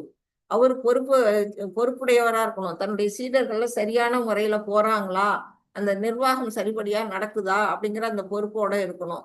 நன்றி உணர்வு, தனக்கு கீழே இருக்கக்கூடியவர்கள் எல்லாரும் உதவி செய்யும் பொழுது அவங்கள்ட்ட நன்றியோட இருக்கணும். செல்வாக்கு, அவருடைய செல்வாக்கும் தொடர்பு திறன் அந்த மாதிரி விஷயங்கள் எல்லாமும் அவர்கிட்ட வந்து கரெக்டா இருக்கணும். மற்றவங்களோட யாருக்கிட்ட தொடர்பு வைக்கலாம் கூடாதுங்கிறது அவருக்கு மட்டும்தான் தெரியும். அந்த நிலையில இருக்கணும். பச்சாதாபம், தன்னுடைய கீழே இருக்கிறவங்கள பார்த்து பரிதாபங்கிறத வந்து எப்படி காட்டணும்னா அவங்கள அரவணைச்சு கொண்டு போகணும். அடுத்தது நன்றி உணர்ச்சி. இந்த குணங்கள்லாம் யாருக்கிட்ட இருக்கணும், ஒரு தலைவர்கிட்ட இருக்கணும். அது எல்லா குணங்களும் யாருக்கு பொருந்தி இருக்குங்க, நம்முடைய ஸ்ரீல பிரபுபாதாவுக்கு பொருந்தி இருக்கு அப்படின்னு சொல்லப்பட்டிருக்கு. ஆனா இவரு தலைவர் தான். இந்த அஸ்தினாபுரத்தின் அரண்மனையில இவருதான் ராஜாவா ஆண்டுகிட்டு இருக்க ஒரு தலைவர், ராஜா. அவருக்கு இதெல்லாம் இருக்குதா அப்படின்னா எதுவுமே இல்லை. இந்த தலைவருக்கு இருக்கக்கூடிய குணநலன்களே இல்லை. நான் எனது என்ற மனப்பான்மையில தான் இருக்கிறாரு. எப்பொழுதும் சந்தேகம். என்ன சந்தேகம், நம்முடைய பையன் துரியோதன ஆட்சியில அமர மாட்டானா, அதுக்கு என்ன வழி அப்படிங்கிற அந்த சந்தேகம், பயம். அமராமல் போயிடுவானோ, அவனுக்கு போர்க்களத்துல அவன் உயிர் போயிடுமோ அப்படின்னு ஒரு பயம். பாரபட்சம், தன்னுடைய மகன்களுக்கும் பாண்டு புத்திரர்களுக்கும் நடக்கக்கூடிய பாரபட்சம். அப்புறம் தீமை நடக்கும் என்ற நம்பிக்கை. அவருக்கே தெரியுது உள் மனசு. ஏன்னா செஞ்சது பூரா அக்கிரமம், அநியாயம், அதர்மம். அதனால தீமைதான் நடக்கும் நமக்கு அப்படிங்கிற ஒரு நம்பிக்கை அவருக்கு உள் மனசுல இருக்கு. இந்த நிலையில தான் திருதராஷ்டிரர் இருக்கிறாரு. தலைவர் தன் சொந்த இனத்தையே அவரை போன்றவர்களே இருக்கிறார். சொந்த இனம்ங்கிறது இங்க வந்து சீட பரம்பரை. அந்த சீட பரம்பரையெல்லாம் அவர் என்ன செய்யறாரு, அவரை போல யாரெல்லாம் இருக்கிறாங்களோ அவங்களெல்லாம் அவர் ஈர்க்கக்கூடிய நிலையில, இனம் இனத்தை சாரும் அப்படின்னு நம்ம படிச்சிருக்கிறோம். அந்த நிலையில ஒரு தலைவர் சரியா, இப்ப பிரபுபாதா பாருங்க, அவர் முகம் எவ்வளவு சிரிச்சு சந்தோஷமா இருக்கு. கூட இருக்கிறவங்களும் அதே நிலையில சந்தோஷமா இருக்கிறாங்க. அது எல்லாருமே பக்தர்கள். பக்தர்கள் வந்து அடுத்த பக்தர்களை வந்து எப்படி ஈர்க்கிறாங்க அப்படிங்கறத வந்து இங்க சொல்லி இருக்கிறாங்க. நமது முக்கிய மதிப்புகளை மறுவரை செய்ய பகவத்கீதையை அனுமதிக்கவும். நம்மளுடைய வந்து நம்ம ஒரு முடிவு எடுக்கிறோமா நம்மளுடைய வாழ்க்கையில, அப்போ வந்து நம்ம வந்து நமக்கு குழப்பமா இருக்கா, நம்ம உடனே பகவத்கீதை எடுத்து ஒரு பரட்டினோம்னா நமக்கு அதுக்கான விடை கிடைக்குங்கிறாங்க. அதுதான் வந்து மறுபரிசீலனை. இது நம் குணத்தை சீர்திருத்துவதற்கும் ஆன்மீக பாதைக்கும் நமக்கு உதவும். இது நம்ம தப்பா ஏதாவது ஒரு வழியில நம்ம போனா கூட நம்ம பகவத்கீதை எடுத்து வச்சு படிச்சோம்னா நம்ம அந்த குணக்கேடெல்லாம் அழிந்து நம்ம என்ன செய்வோம், ஒரு ஆன்மீக பாதையில நம்மளால போக முடியும் அப்படிங்கிறது சொல்லப்பட்டிருக்கு. ஒரு உண்மையான தலைவரிடம் ஈர்க்கப்படுவதற்கும் உதவுகிறது. இது வந்து ஆன்மீகத்துல உள்ள ஒரு குருமார் நம்ம போகணும் அப்படின்னா அதுக்கும் இந்த பகவத்கீதை வந்து நமக்கு உதவியா அமையும் அப்படின்னு சொல்லப்பட்டிருக்கு. இதுல வந்து என்ன சொல்லியிருக்காங்க, பகவத் தர்மம் தர்மத்தை நிலைநாட்டுதல்.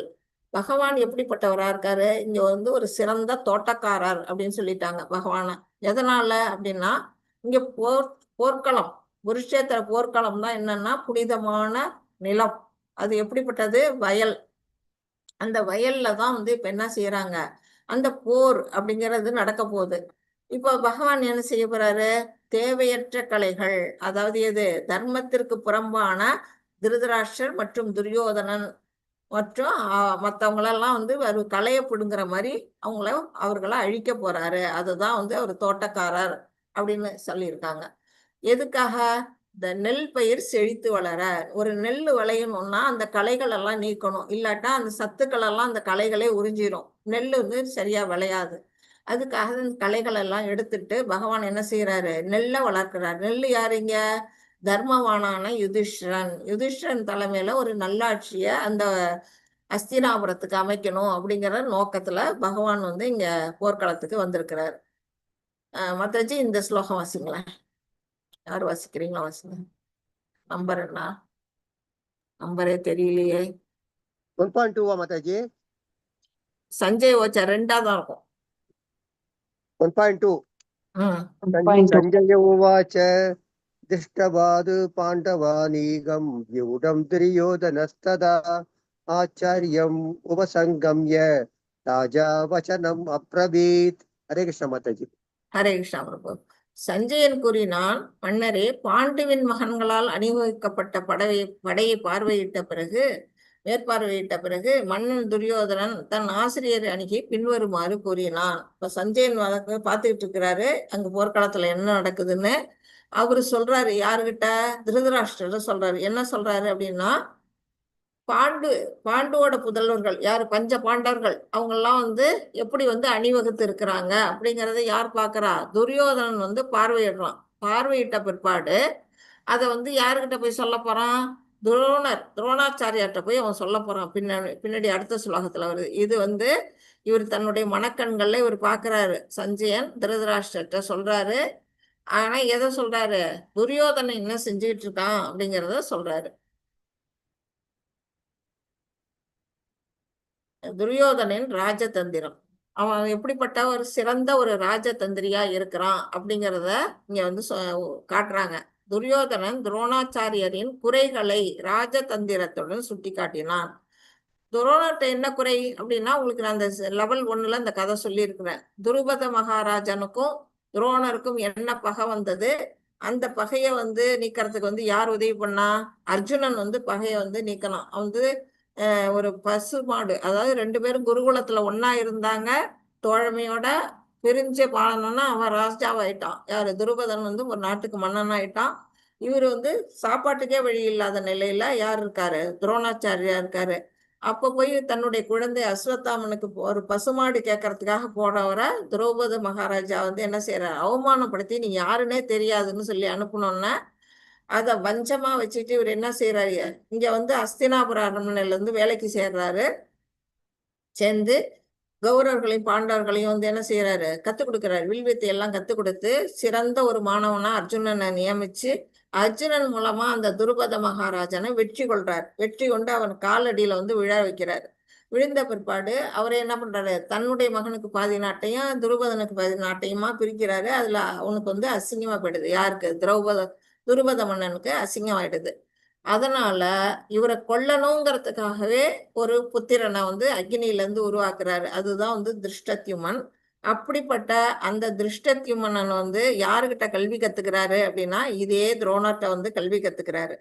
அப்ப வந்து அவர் வந்து வஞ்சகமே இல்லாம, அப்பெல்லாம் மனசுல வஞ்சகமே கிடையாது எல்லா மக்களுக்கும், அதுவும் பிராமணர்களுக்கு வஞ்சகமே இல்லாம தன்னுடைய எல்லா மாணவர்களுக்கும் எப்படி வந்து கல்வி கத்துக் கொடுக்குறாரோ அதே போல தன்னை கொல்ல பிறந்த அந்த திருஷ்டத்யுமனுக்கும் இவர் வந்து எல்லா விதமான கலைகளையும் கத்துக் கொடுக்கிறாரு.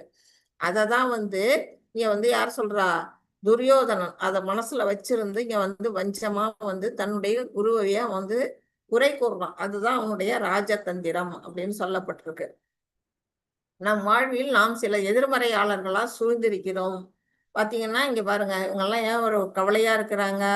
அதனால தன் எதிர்மறை, நேர்மறை இருக்கிற இடத்துல இங்க சந்தோஷமா இருக்கிறாங்க, எதிர்மறை இருக்கிற இடத்துல வந்து கவலையும் கஷ்டமும் இருக்குது. அதனால வந்து நம்ம எவ்வளவு தூரம் பாதிக்கப்படுகிறோம் அப்படிங்கறத வந்து இங்க வந்து காட்டியிருக்கிறாங்க. பாதிப்படைகிறோம் அப்படிங்கிறத இங்க காட்டியிருக்கிறாங்க. 3 படிங்க மாதாஜி யாராவது. ஹரே கிருஷ்ணா.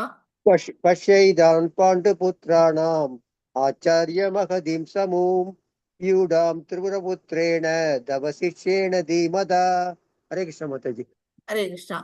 இப்ப வந்து அதான் அந்த துரியோதனன் வந்து தன்னுடைய குரு இங்க இருக்கிறாரு துரோணாச்சாரியார், அவர்கிட்ட வந்து ராஜதந்திரத்தை மனசுல வச்சுட்டு ஒரு அகங்காரம் ஆணவத்தோட அவர் வந்து ஒரு குருவுக்கு ஒரு மரியாதை கூட கொடுக்கல.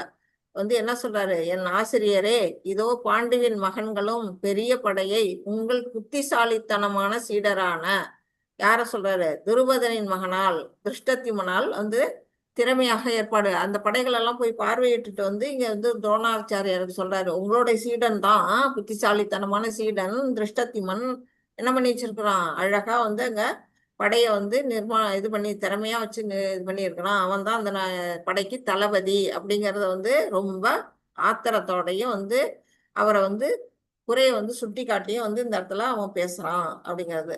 துரியோதனின் மனநிலை, தனது படையை பற்றி என்ன இருக்கிறான், பெருமையா நினைச்சுக்கிட்டு இருக்கிறான். பெருமைப்படுற அளவுக்கு அவனுக்கு படைபலம் இருக்குது.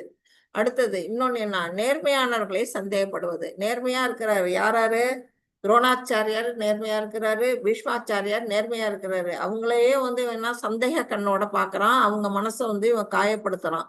அந்த அளவுக்கு சந்தேக புத்தி படைச்சவனா இருக்கிறான். ஏன்னா அவனுடைய வெற்றியில அவனுக்கு நம்பிக்கை இல்லை, அந்த மனநிலையில தான் அவன் இருக்கிறான்.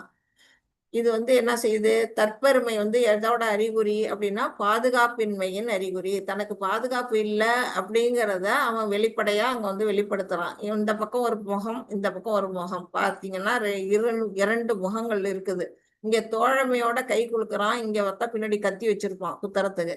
அந்த மாதிரி நிலையில தான் அங்க துரியோதனனும் இருக்கிறான். சந்தேகப்படுதல் நம் வாழ்வில் நாம் சிலரை இழக்கின்றோம். நாம் சந்தேகப்படுறதுனால என்ன செய்வோம், நம்ம வாழ்க்கையில அன்புக்குரியவர்களை நம்ம வந்து மனசை புண்படுத்துறோம், அவங்கள நம்மள்ட்ட இருந்து இழக்கிறோம். இப்பவும் நம்ம வாழ்க்கையில இதெல்லாம் நடைபெறும். நம்மளுடைய வாக்குனால பேசியே அவங்கள வந்து நம்ம வந்து துன்பத்துக்கு ஆளாக்குறோம். அதனால அவங்க உறவு நம்மள்ட்ட இருந்து விலகி போகுது. அததான் வந்து இங்க வந்து துரியோதனும் வந்து செய்யறான். யாருகிட்ட, துரோணர்கிட்ட, பீஷ்மர்ட்டெல்லாம் வந்து இந்த போர்க்களத்துல செய்யறான். இதோட நிறுத்திக்குவோமா, நம்ம மணி 4:30 ஆயிடுச்சு. Okay Mataji, okay Mataji. Okay, 3 ஸ்லோகம் பார்த்துருக்குறோம் இல்லையா, அதை வந்து யாராவது நானே வரேனா இல்ல வேற யாராவது வந்தாலும் நீங்க வந்து அவங்கள்ட்ட சொல்லிடலாம் வந்து என்ன சொல்லலாம். ஓகே, இப்போ வந்து ஹரே கிருஷ்ண மாதாஜி. இப்போ இந்த கிளாஸ் டைமிங் எல்லாம் வீக்லி எத்தனை கிளாஸ் இந்த செஷன் இருக்கும் Mataji? Second part of Bhagavad Gita daily இருக்கும்னு சொல்றாங்க மாதாஜி. எவ்வளவு நாளுக்கு மாதாஜி? அது ஃபர்ஸ்ட் கோர்ஸ் எப்படி 18 நாளோ அந்த மாதிரி, இது எத்தனை நாள் இருக்கும் மாதாஜி? அவங்க சொல்றது என்னன்னா 21 இந்த ஜூலை 21க்குள்ள முடிக்கணுங்கிறாங்க. ஆனா என்னால இவ்வளவு ஸ்லைட் எல்லாம் கொண்டு போய் என்னால முடிக்கிறதுக்கு நான் ஒரு நிமிஷம் இருக்கா சொல்றேன். யாருக்காவது ஏதாவது டவுட்ஸ் இருக்கா? பலஸ்ருதி சொல்லிடுங்க பிரபு. நானே சொல்லிடுறேன், பழசுரி வேண்டாம்.